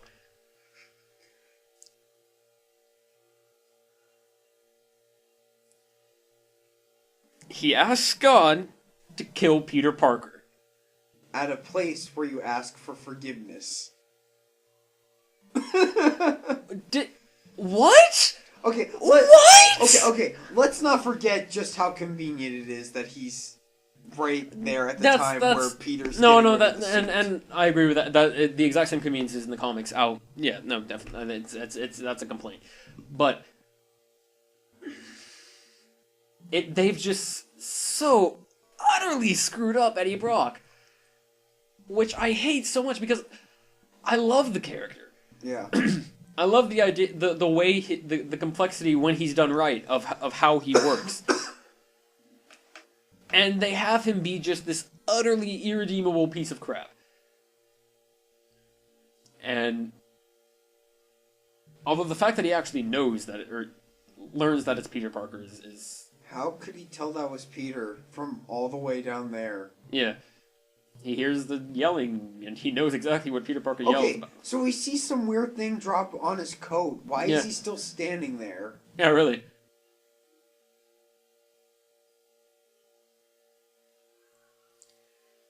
Cyclops, can I ask you a question? Yeah.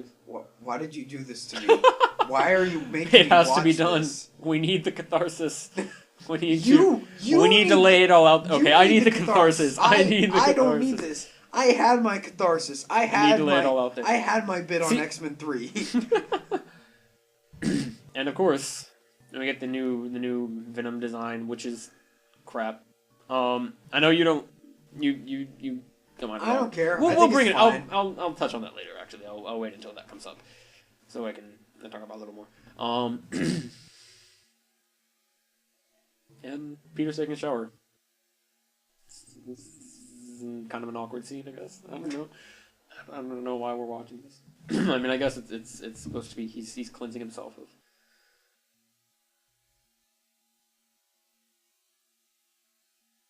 It's symbolic. Yeah, sure, I guess that's fine. It's I like don't know, poetry. It rhymes. I don't know what it Exactly. rhymes with, but but crap. No, I mean, I at this point I'm just ready to complain about literally everything because, and the doorknob finally comes off the handle.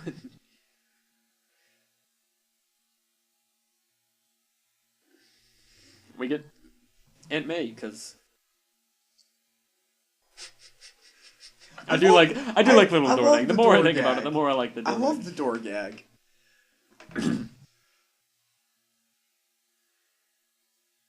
I forget what is this conversation about. He's like, I'm not ready to ask her to marry me. It's a little late for that, buddy. Yeah. You've gone a little far. I mean, I guess he needs to tell Aunt May because. But he's like, I hurt her and I don't know what Yeah. to do. And she says, well, first you have to do the one thing that's like the hardest thing ever. You have to forgive yourself. Why? What has he done to earn forgiveness except take off a suit? Yeah. He changed his costume. But of course, Hey, at least he finally is realizing his mistakes. yeah, that's the best that can be said. But again, Aunt May is there to tell him exactly what he needs, like to progress his character Yeah. because she knows everything.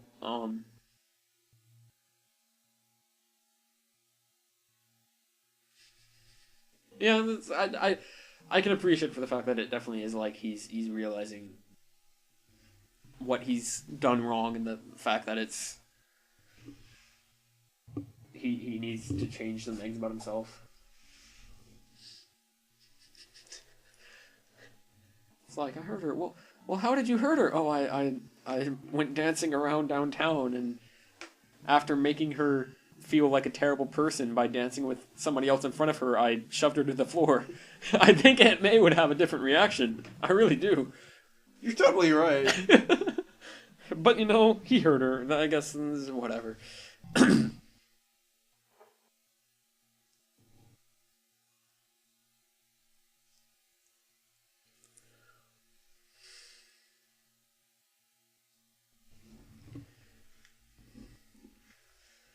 This scene would totally work in a different movie.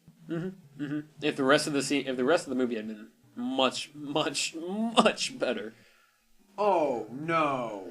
And here's Venom. Okay, people like to complain about how Electro and Harry team up in the Amazing Spider-Man 2. At least Harry goes after. No, at least they try and have some setup Yeah, as to yeah. why that happens. They find themselves in the same alley. And then here we get the Venom thing. No, it's like, you hate Spider-Man? How weird. Me too. Yeah. Let's go fight him. That's exactly. I want to kill the spider. You want to kill the spider. Let's fight him.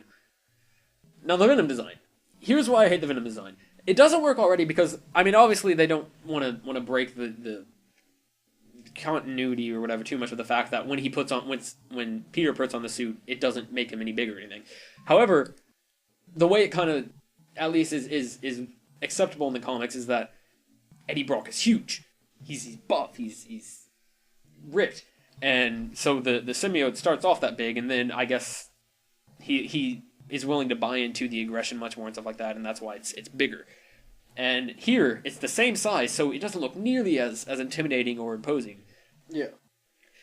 The way he talks is exactly the way Topher Grace talks.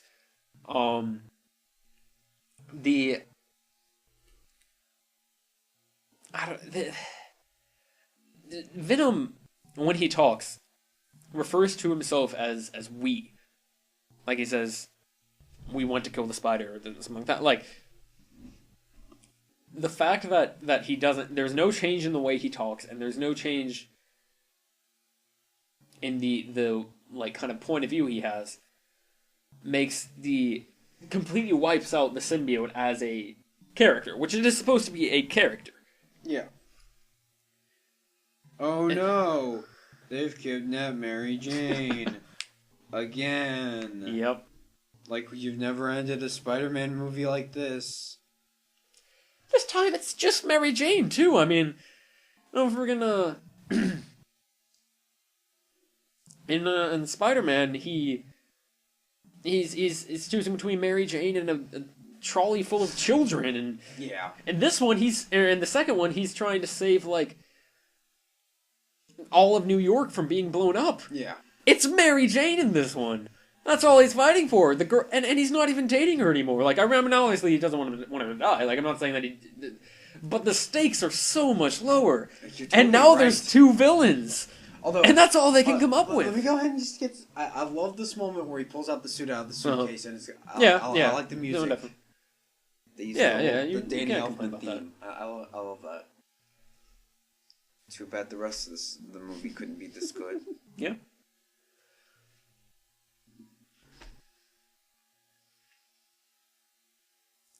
Because Peter doesn't even do anything to redeem himself. He just admits that he was wrong, and he puts the other suit back on. And then he goes and fights somebody that he should have been fighting anyway. Yep. There's no... I do like where he actually, like, writes it, because that's a creepy little thing. Why couldn't he have done that for Mary Jane? Even Venom can do it! Really, Peter, you can have, like, webbing that formed, will you marry me? No. Meanwhile, Eddie Brock can Spider-Man fight us if you can, or whatever. And then Bernard just suddenly tells Harry, "Oh, well, I'm jumping a little bit." Hey, But Peter, since when did James Franco play Two-Face? I didn't know he was in The Dark Knight. gosh dang it, But why did they do that? I don't know. Like, that's not in the comics at all, is it? No, and I guess it's supposed to be like to show, except it doesn't even mean anything to Peter, because like he's not like, "Oh my God, I'm so sorry, I did that to you, I was wrong." Yeah. He's like, "I need you to help me," and then that's all. Bernard finally tells him that I know this movie's already in a coffin, but this is the final nail. this is the nail. He finally tells him that his own glider killed Norman. Why would that not have come up earlier? He obviously knows what Harry is doing. Like, he Yeah. knows what Harry has been doing. Yeah. Oh, God. I'm trying to think of like the Bernard Diaries. Like, hey, my boss died and his son's been acting really weird. I know he's like this Green Goblin guy. I probably should have called the cops. Oh, I'm liable. Oh no, Harry. Okay, I'm finally gonna tell you this. Your father was a bad guy. Please don't call the cops on me.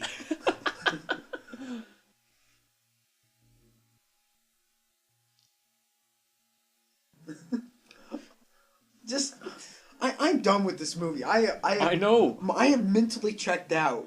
Because there's no way you can redeem it no matter what you do at this point. Yeah. They screw up at literally every turn they can screw up. Have they gotten anything right in this movie? J.K. Simmons. And That's the casting. Yeah. Yeah, that's about it. I don't think you can argue anything else was done right.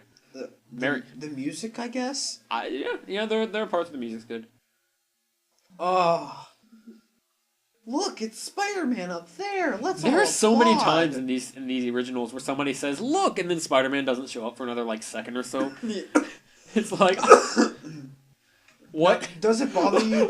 I just missed that. I missed that the first time. There's a giant American flag behind Spider-Man. Oh, that's like a big thing that everybody points to when they watch this. I totally missed that. Spider-Man is now an American hero. Well, to be fair, they have that in like each of the movies. Yeah, they really. I missed the other two.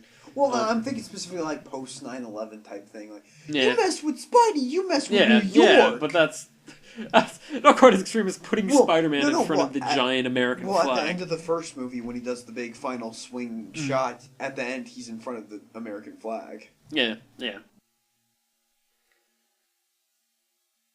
Oh, I'll let you get your little rant about Venom out. Oh of the way. well, yeah. Let her rip. Well, the fact that they keep pulling his face back, like he refuses to keep it. Like it's exactly the same problem they have with Spider-Man, except they have to pack it into one fight scene where Hey, they have to get his mask You off know as what much as this possible. movie's missing? More Topher Grace. Absolutely. And why did he take off his mask? Why did Topher Grace take off Spider-Man's mask? I mean, I guess he wanted to see. Like, look him Did- right in the face? Did he already guess that? Well, I don't know. Did it specifically say that he realized it was, that he was Peter Parker? Well, he sees Peter Parker getting rid of the suit. Yeah, I guess. Oh my. Where did that brick go? I don't know. It would have landed on them, or like right beside them. Like it never your girl. Come on, Topher Grace. But yeah, that he took off his mask for no reason. Yeah. Just because he felt like it.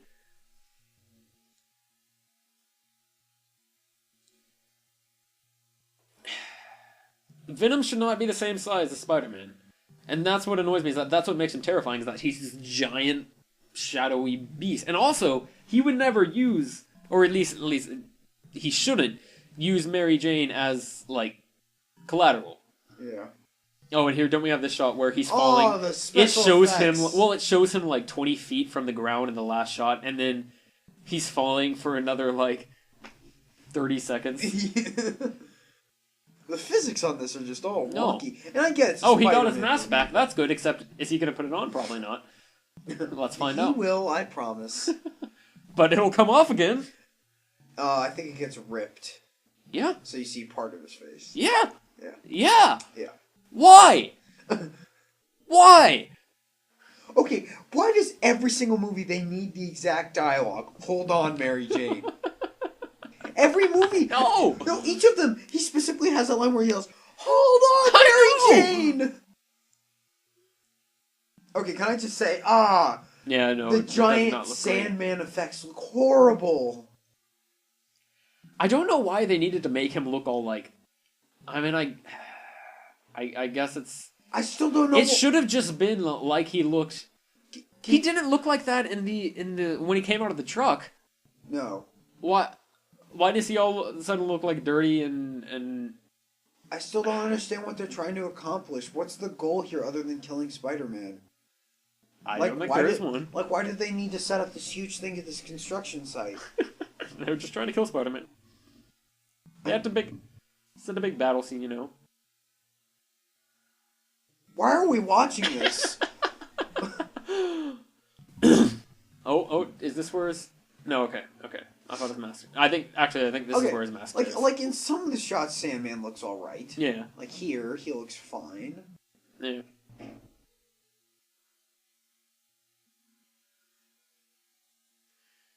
I think this is where. Isn't this where his mask stares? Yeah. Yep. Why? Why do you need to take the mask off of Spider-Man?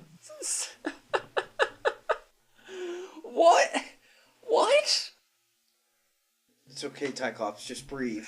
Just I don't breathe, think I man. can. It's gonna be okay. I'm choking on sand. You know why I feel better than you do? At least X-Men 3 had the good sense to be under 2 hours of running time. This movie I goes know! over 2 hours. Oh dear. Why are we watching this?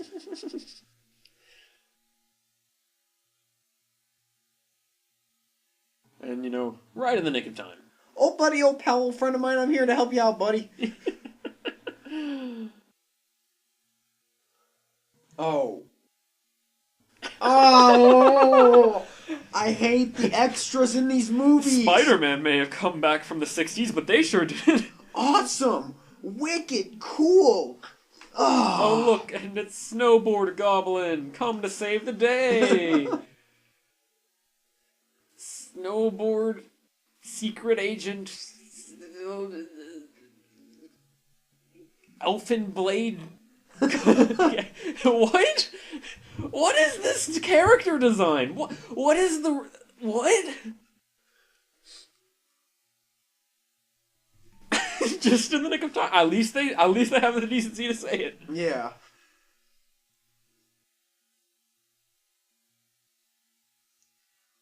Like, suddenly they're the Super Friends? What's going on? Give me your hand, And they Peter. suddenly have this great choreography where they know exactly how to work to defend themselves against both villains. Like they do a little almost like a fastball special sort of thing. You Yeah. know? What? Look at the. Oh, I do. Look And, at and the again, No. Well, look at the extras around J.K. I know Simmons. they all look terrible. I'm just saying, look at them. This is a great little scene where With kid- J.J. the- James yeah, the trying kid to get the picture. Yeah. charges him $100 for a camera without film. It's just films extra.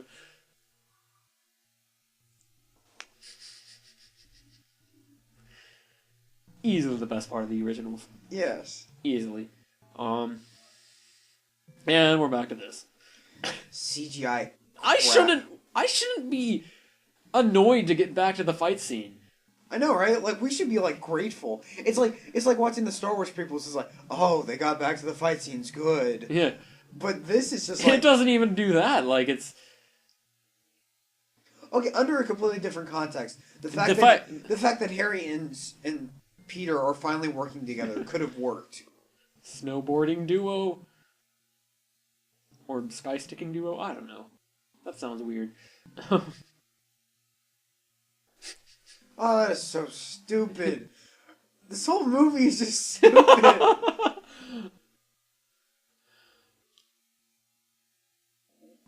And he saves Mary Jane because he can't not save Mary Jane. It's the third time. That's what he should have said when he caught her. You get kidnapped a lot. And now there's a little scene No. where the dialogue is, "You okay? Yeah, good." that's our Mary Jane and Peter reconciliation right there. Yep. No, I'm thinking about Amazing Spider-Man 2 when Peter breaks up with Gwen and he's like, I can't do this, I'm gonna put you in danger. He should have been like, what if you get kidnapped by every single major villain I fight? Exactly. I don't want that to happen. Because they all figure it out a way. The fact that he's associated with Spider-Man and gets her kidnapped anyway, Yeah. Okay, and for some reason, just by launching a couple of rockets at Sandman, this time it works, even though they've been blowing him up and burning him. Sandman can't build himself back up, yeah. and he's just done fighting. He's just like, I'm tired. Okay, I remember seeing this part in the trailer where Peter's up in the construction site and he's looking for Venom and he can't find him. Mm-hmm.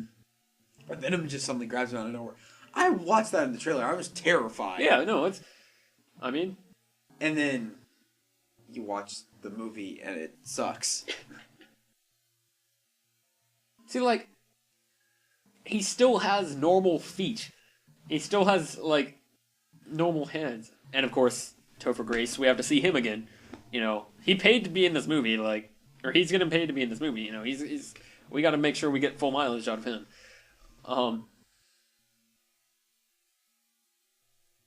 And of course, Peter's just lost the mask at this point, because he has to lose the mask, Yeah. Again, we have to get full mileage out of Tobey Maguire. And I know some people like the Venom design, but everything about it just upsets me. And I like being mad, it makes me happy. I mean, I know we've already established at this point that they just utterly screwed up Venom, probably because they didn't want him in this movie in the first place, but... Oh, and here... And he conveniently is able to remember, oh, he hates sound. I should probably use sound. Maybe I should try and use some of the... Oh, I forgot we have the flashback to him getting off the suit by using sound. We can't just have him be like, oh, I remember. And then, of course, I don't even think that angle makes sense. Yeah. And also, it stabs all the way through Harry when Harry sacrifices himself. Yeah. But for some reason, the momentum just stops. Yeah. Like, at that point, either Venom was never going to stab him, or it should have gone all the way through and stabbed him too. The force of Venom jumping would have caused Harry to lean forward, and it would have stabbed Peter too. Like, oh well, there goes the sky stick. That's might be my favorite part of the movie.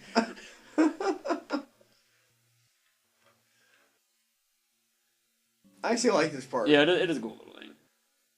How he takes out Venom is pretty awesome. Yeah, I will admit. And it's the one part of the movie where Venom starts to look like Venom. Oh, if yeah. only for like 3 seconds. No, this part still terrifies me. When he takes Topher Grace out of the suit and it's just the symbiote left, it is terrifying. That's what it should have looked like the whole movie. Yeah. Do you see why I think that they screwed it up?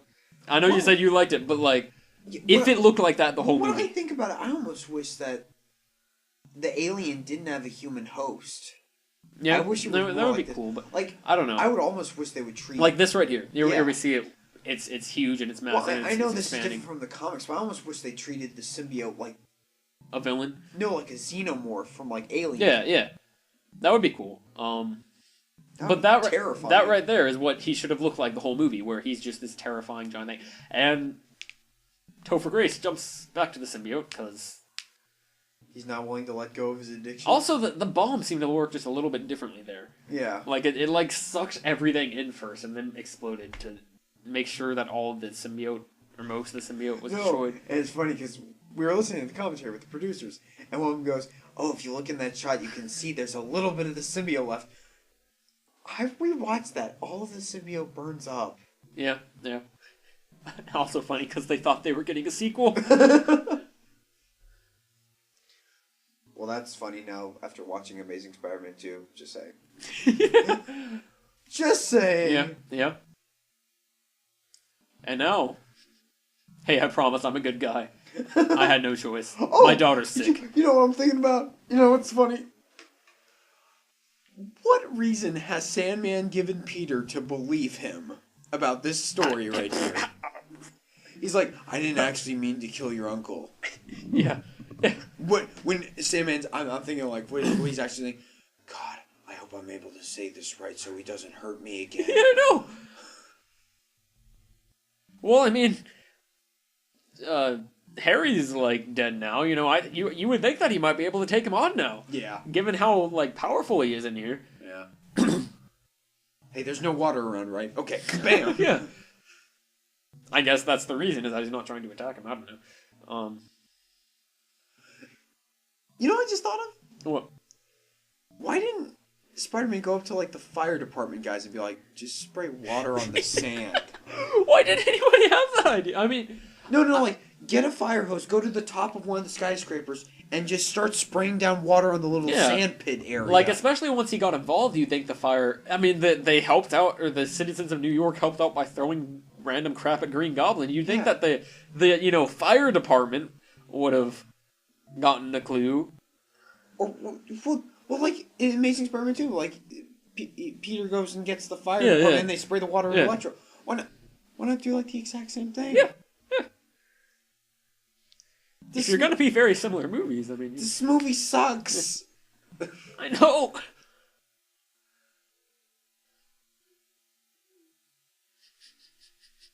We get so little screen time of him actually with the mask on, and it makes me so sad.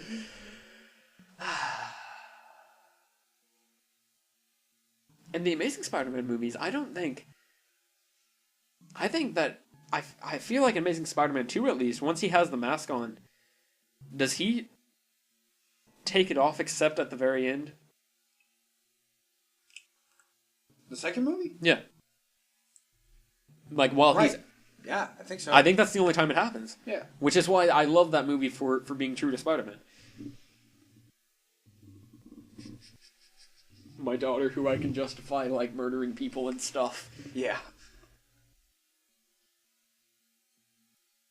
Wait! What? Hold on. What? Why did Sandman want to kill Peter Parker? Because Peter Parker kept him from wanting to save his little girl. What? He tried to kill you, and you want to get revenge, even though you want to save your Like, daughter. cause his when he came back to, I mean, I get the idea that he wants revenge, but right there he was obviously not like, cause I mean in their first scene, he says remember Ben Parker, Yeah. so obviously he knows who he is, Yeah. or he knows that he's related, he knows why he fought him. Yeah. Why did he agree to fight with Venom? Why was he like, oh yeah, I want revenge? Why does he want revenge on Spider-Man? When he knows Spider-Man is justified, and when at the end of that scene he was like, okay, well, I guess I'll just go now. Yeah, I'll go now, because I didn't actually want to fight you for some reason. Like, what? What? You know, it's funny. Harry ended up being the most likable person in this movie. And he's the one that has to die. Yep. Oh god, we got the crying alert. Tobey Maguire has the worst crying You can face. see it, like, before it happens, he just immediately, his, like, chin pops out. I mean, I know that's terrible to make fun of him for that, but he shouldn't be an actor, honestly. He definitely shouldn't be Spider-Man. Or he shouldn't be picked for movies in which he has to cry. There we go. Because he's like... He almost has like a baby face. It's a little quivering, and it's just so bad. Neither him nor Mary or Kirsten Dunst were very well casted at all. I will disagree with you on that. On I Kirsten Dunst? I think Kirsten Dunst is fine. It's what she's given to work with. Well, it's what she given. I don't know. For all I know, she could pull it off if it was written right. But at the same time, I really don't get the vibe that if they had written Mary Jane like most people want Mary Jane to be written, I don't think it would have worked. But we'll never know, and I'm okay with that. For these movies, it is fine. But for the way they do this, but. Now, if you'll notice, if you're a true Raimi Spider-Man aficionado, notice I didn't say fan, I said aficionado. Yeah. What's his face is in this scene? Flash Thompson from the first movie. What is he doing here? And why is Gwen here? And why is the chief of police here? I mean, Chief of Police, maybe, I don't know. Are they like, okay, Harry was actively trying to save the city, so do they know he was the guy on the glider? I guess. I assume? I don't know. There's too many questions raised.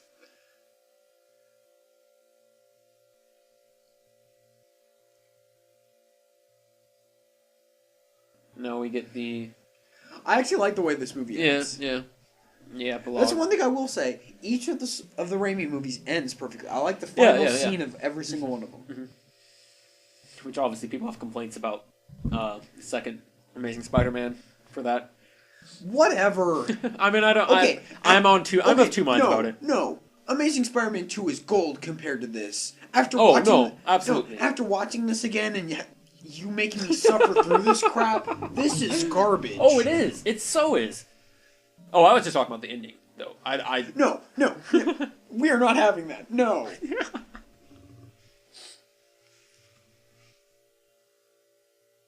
When we cut to credits... Also, little thing here I want to say. I like how earlier he was... Actually, never mind. I just... Ignore that. When we cut to credits, I'm going to pull out some interesting statistics for you that should get you riled up. Oh my. I know... Well, we'll see. So... Peter and Mary Jane or making out. Except this scene could work great in a totally different context. yeah. Although, did he just totally interrupt her Yes. little singing? I guess it's a small place. I guess it's cute. Whatever. Yeah, it would have worked. Hey, it would work hey, great. Mary Jane. What? Isn't that guy who hit you the other night? Yeah. Yeah. Yeah, Do you really. want us to get him out of here? No, he's cool now. He's cool. I'm just. Mary Jane, we have some people we can get to help you. Are you returning to your abusive boyfriend? If you have a situation, we can help you. And that is the end of this trilogy. I'm so sorry. I'm so sorry. I am convinced. I seriously do not believe we have gotten a good Spider-Man movie. I know you say things about Amazing Spider-Man there are great arguments for many of them, except Spider-Man 3. There are no good arguments for Spider-Man 3. I love Amazing Spider-Man. I love the first one. Oh no, I like it. I like it a lot. I'm just saying for what I want, or for what I am speaking for myself. So for what I want in a Spider-Man movie, but I know what a lot of other people also want in a Spider-Man movie. What major fans want has not happened on screen. Like people say Spider-Man 2, and there is some good stuff like some of the kind of montages they do in Spider-Man 1 and 2. I can totally agree with that, but they still haven't hit the nail on the head. Like it's not happened yet. And this is why I really hope that Marvel gets rights back soon. I really hope stuff goes down that we'll get it in a place where it can work. Because all right, I'm gonna throw around some stats for you. Right. Rotten Tomatoes. Oh, yeah. Yeah. I know. I think you've told me this before. Spider-Man 1, 89%. Okay. High, but they're going off nostalgia or whatever. Yeah. Spider-Man 2, 94%. Utterly ridiculous. That's high. I would. That is quite high. I would put that in the low 80s. Yeah. Same here. I would put it above Spider-Man 1. I agree with that. But I'm just gonna skip to Amazing Spider-Man. 73%. That's whatever. Yeah. I would say higher, but But that's just me. the editing and stuff, I can understand objectively why that one's not loved. Amazing Spider-Man 2, 53%. Mm-hmm. That is declared rotten. Spider-Man 3. What do you think? I know is it like I'm gonna guess just because the internet hates me. Maybe is somewhere between 70 and 80. No, 63%. Okay. Well, it's still fresh. It's not recommended. It's not recommended by Rotten Tomatoes, but it's still technically fresh. How does that have a higher rating than Amazing Spider-Man 2? I can see why from a objective perspective, like just completely get more objective. But no, but I can see why because they're both train wrecks. I'm not gonna lie. Yeah. They are. It really the thing that does it for me is the fact that one still, even despite executive meddling and crap that happens, like the screw ups they do, you can still tell that they have some semblance of wanting to stay true to the character. Like some of the people in that movie were trying to keep things on the right track. Yeah. While this one they just gave up. They just threw it out the window. Let's have Spider-Man try and kill two people. Yeah. This movie is a higher rating than Man of Steel and Amazing Spider-Man 2. I do not agree with Man of Steel. I think I don't love a Man of Steel, but it is not as bad as this. It is not nearly as bad as this. No. Just no. Okay. Who do we put the blame on? I'll leave that as the final question of this commentary. Who do we put the blame on? I don't know, because alright, Sam Raimi doesn't like Venom. He never wanted Venom to be in his movie. He didn't want to deal with that. Yeah. When Sony forced it on him. Yeah, Sony forced it on him. So right there. And producer Avi Arad, because he wanted Venom in the movie. That right there is a huge blow. Yeah. Because obviously you take Venom out of this and you can make it, there's much more room. Yeah. You don't have to develop, quotation marks, Topher Grace. You don't have to worry about like some of the Gwen Stacy drama and stuff like that. Like you can take a little bit of that out. So but then again, Sam Raimi wanted to make a movie where Sandman was the main villain. Yeah. Although maybe it could have worked much better if just in the same way that he made Otto Octavius a much more relatable, a much more personable character. Maybe it could have worked if he had the room for to really develop Sandman. So I don't know. I'm just gonna say I'm gonna blame it on everyone. That's probably best. The studio, the producer, casting, Sam Raimi. The casting. Yeah. I blame it on everyone. all was bad. All parties involved are to blame. All right, everybody. If you stuck around with us for this one, you're awesome. You now know. You just know. That's all we got for you. I mean, all right. Thank you for sticking around with us, and we'll see you next time. Thanks for watching.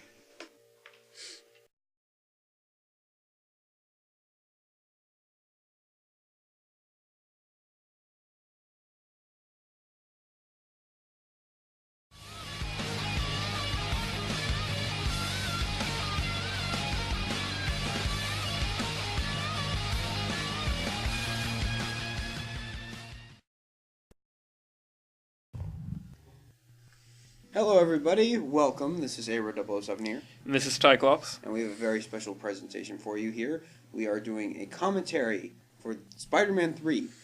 Now, originally I wasn't planning on doing a commentary for this, especially after Tyclops and myself had done The Amazing Spider-Man 2.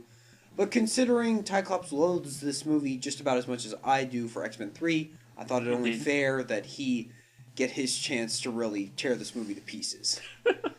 So I'm excited. I'm happy to be here. I love this plan. I'm happy to be a part of it. Okay, if you haven't figured it out already, this is a commentary. It's pretty much like a podcast. It's not the movie that we've uploaded for you to watch. Sorry. I'm sure you could find that in a whole lot of other ways. But if you actually have a legal version of the movie, digital pirating, kids. That's wrong. Digital download, DVD, Blu-ray, whatever. Why would you have this movie on Blu-ray? Go ahead and set it up. Bring it right before the Sony Columbia Pictures logo shows up, and okay. You don't want to see Tobey Maguire dancing on Blu-ray? That sounds magnificent. Sounds like a nightmare. Yeah. So, are you ready to get started? I think we are. All right. So, if you want to go ahead and get it up right before the Columbia Pictures logo, like I said, and all right, let's go ahead and get started. Start your DVD, Blu-ray, whatever you have, in 3, 2, 1, go. Okay.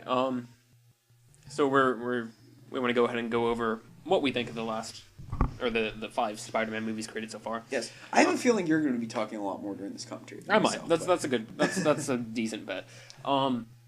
Basically, as we've done the Amazing Spider-Man 2 commentary, obviously, and you can kind of get a feeling for how we think about that movie in that commentary. But basically, or at least personally, I know for me, it's one that I do not love the way it was made, but the characters in it and the way they present the characters, I like a lot. I feel like that they're decently true to how they should be. Although, I mean, Spider-Man obviously is very well done. He has some very good scenes that we talk about.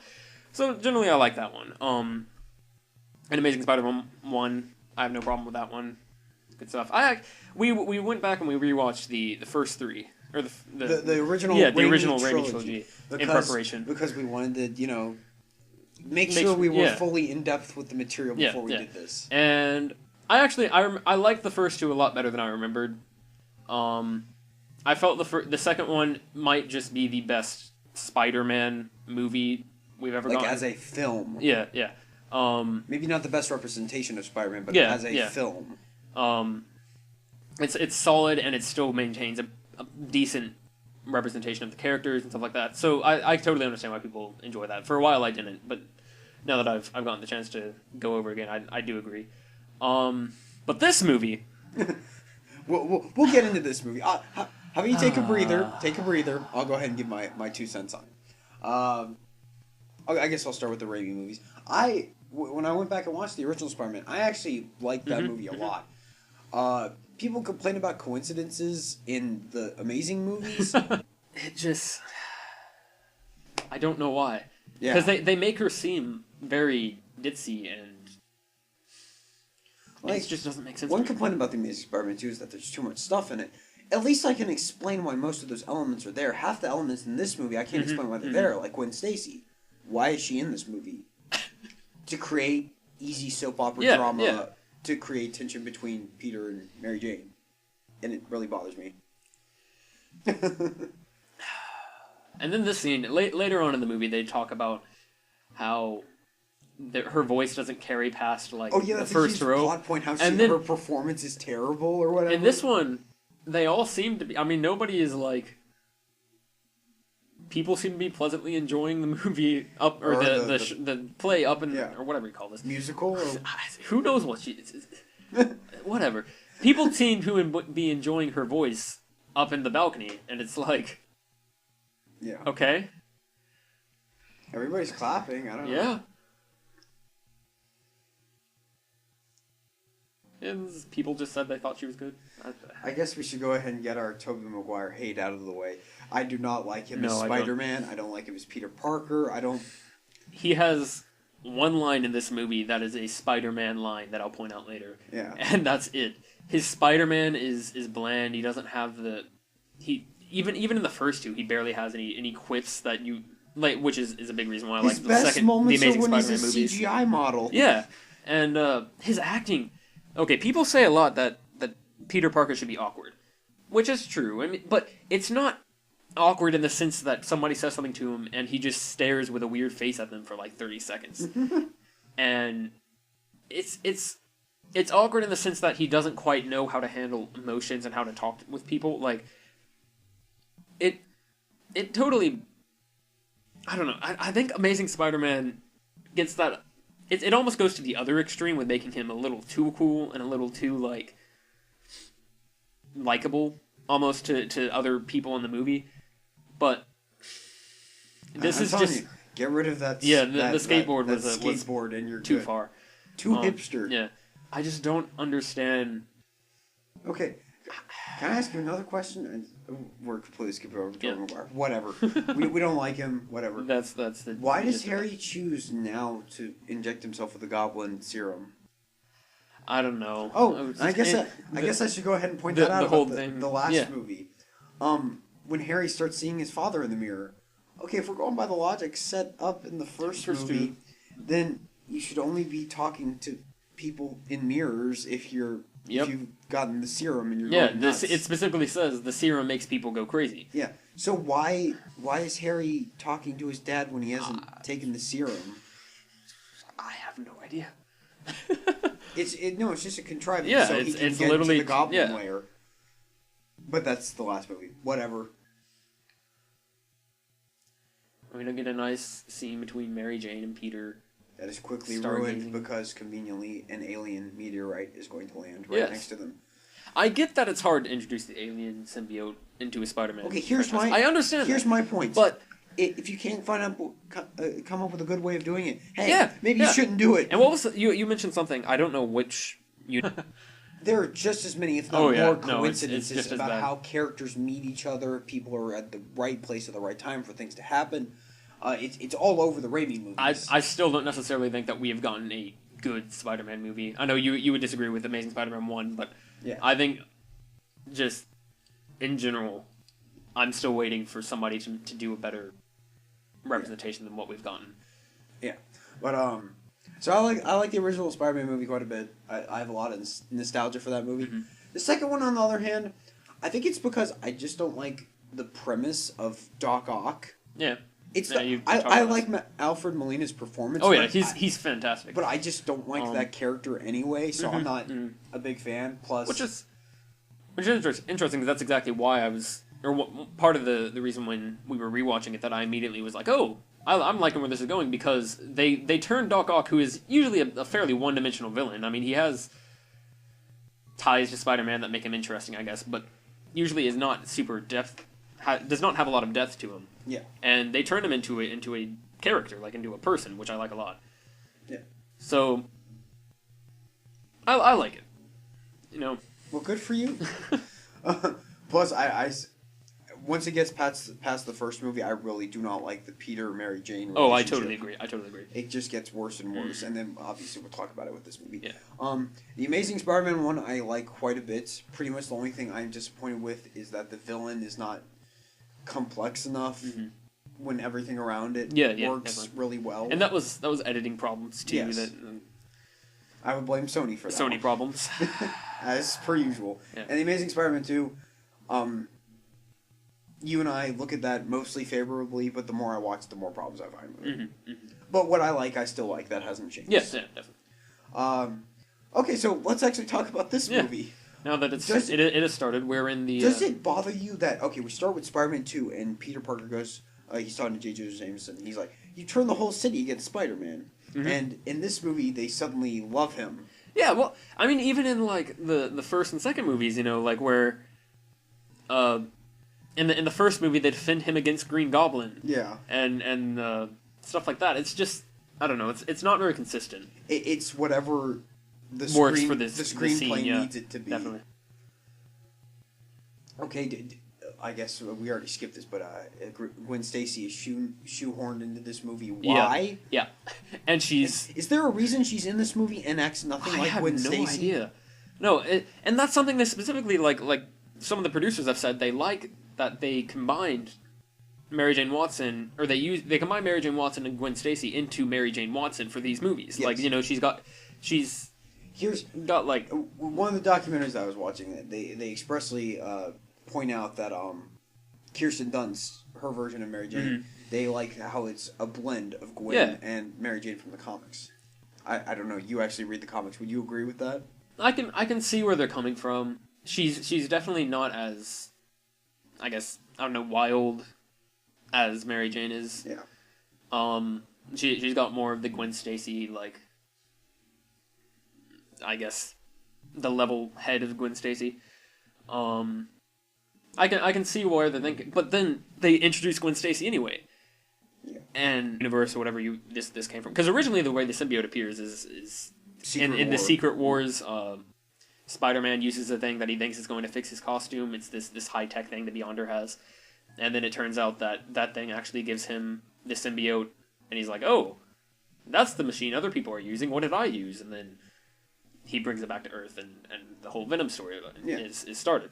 And you said something about, you've heard somewhere where I'm not sure if this is right or not, but something I don't know about- where this is from. Since, but since it's, J. Jonah Jameson's son is an astronaut, yeah.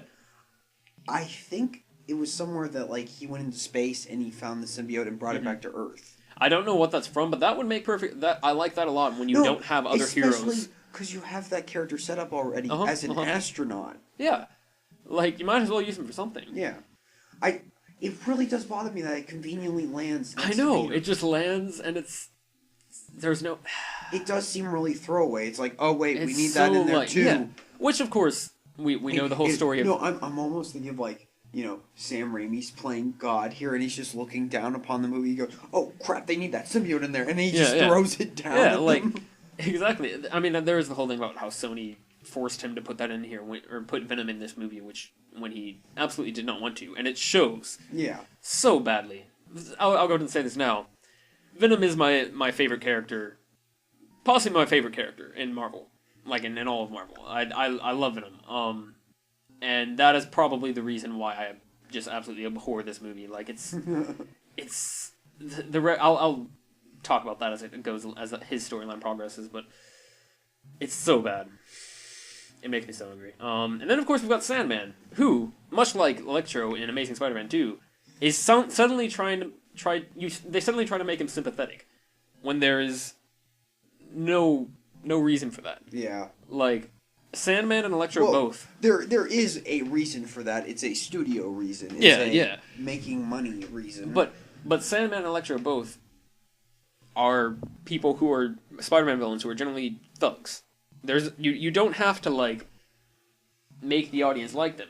And they aren't the type of... Spider-Man has enough villains that are interesting, that have sympathetic backstories and stuff, that they should be able to use those. Yeah. Instead of trying to create a, like... But Cyclops, everyone loved Dr. Octopus, and he was two-dimensional in the comics. I mean, I can see where you're coming from, that, but... And I know you're playing devil's advocate here, but... I am. Yeah. Is it working? No. But Doc Ock... He is ultimately a Spider-Man arch villain, which is not the same for Sandman and Electro. They're villains that he fights, but he is one of his earliest villains, and one that like is constantly involved in assembling other villains and stuff like that. Like he is the major of all the thug villains, the villains that don't really have a complex plot line or anything for why they're there. He is the top. And that's why when you make and also they didn't try to. What was it? We were watching the Red Letter Media Half in the Bag review of the Amazing Spider-Man 2, and one of the guy goes, Electro robs banks. Yeah, Shocker yeah. robs banks. Exactly. Also in Spider-Man 2, they didn't try to make Doc Ock this like, oh, he has a sick daughter that he needs to make sure she's getting her treatments. They just made him a character. Yeah. He still was arrogant. He still like he had flaws. I mean, he kills his wife in that one, but Well, it's- he doesn't kill her. but She the inadvertently accident. gets killed, yeah. But then they just they don't use that as like this is why you should sympathize with the character. They Well, use that as this is why the character is only reason motivated. I really like I respect Doc Ock in that movie is because they have an arc with him. Yeah, exactly. What's the arc for There isn't Sandman? one. It's I'm not a bad guy the entire time, and you just don't realize it yet. And then at the end of the movie, he's like, no, I'm not a bad guy. Yeah, and that's all you get from it. Yeah. Like There we go. We just heard him say, "I am not a bad person." Just had bad luck. He really. What does he do to affect this plot other than Nothing. he gets Spider-Man mad? He's somebody for Spider-Man to beat up on, and he No, well, keeps the battle going at the end. Problem. Sam Raimi wanted to do Sandman. But yeah. The question is, would he have done Sandman like this, or is Mm-hmm. it because, hey, we need Venom in there? Oh no, I don't have enough screen time to actually develop Sandman. Yeah. That's the question. I'm just so confused. I really want, like, 10 years down the line, an in-depth look-back type Mm-hmm. documentary or retrospective on the making of this movie. I Yeah, think that'd be no. fascinating. I agree. In much the same way that I don't know if they made documentaries about it necessarily, but there's been lots of analysis about like the Schumacher Batman films Yes. and that sort of thing. That same idea. Like, I just don't understand how this thing made it. I don't believe before every take on this movie, Sam Raimi was yelling, "Remember, everyone, Yeah, it's yeah. a cartoon!" Yeah, that's true.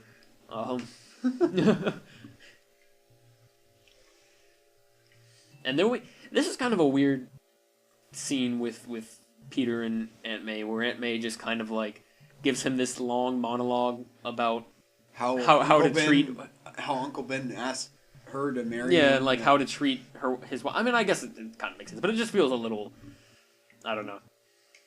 Especially seeing as it doesn't really come to anything, like, because he doesn't actually marry MJ in this movie, right? No. It's just, Well, the question is, at the end of this movie, are they even together at the end? yeah, like, I guess we can assume, I don't know. Because at the end, they just kind of... They shouldn't be. They hold each other, but... Yeah, they shouldn't be. They obviously have a terrible relationship, but, I don't know. I mean, Rosemary Harris and I can't remember the guys who played Uncle Ben in the original movie. Cliff Robertson, I think. That might be his name. But whatever. I understand that they're more accurate to the comics. yeah. But Martin Sheen and why am I blanking on names right now? I cannot Who remember. plays Aunt May in the Amazing Spider-Man movies? I Forrest Gump's mother. Yeah, Whatever. yeah. We got it. But, Lincoln's wife. both of them, I don't know, they seem a lot less caricaturish. Yeah, that's very true. Especially, I actually don't mind Uncle Ben at all in these movies. I think they're easily comparable. I like him because he doesn't have a lot of screen time. Yeah, like it's Like he does what he needs to Yeah. do very efficiently. and gets out of. I mean, obviously, of course, it's all screwed up in this movie. yeah. Well, there's so much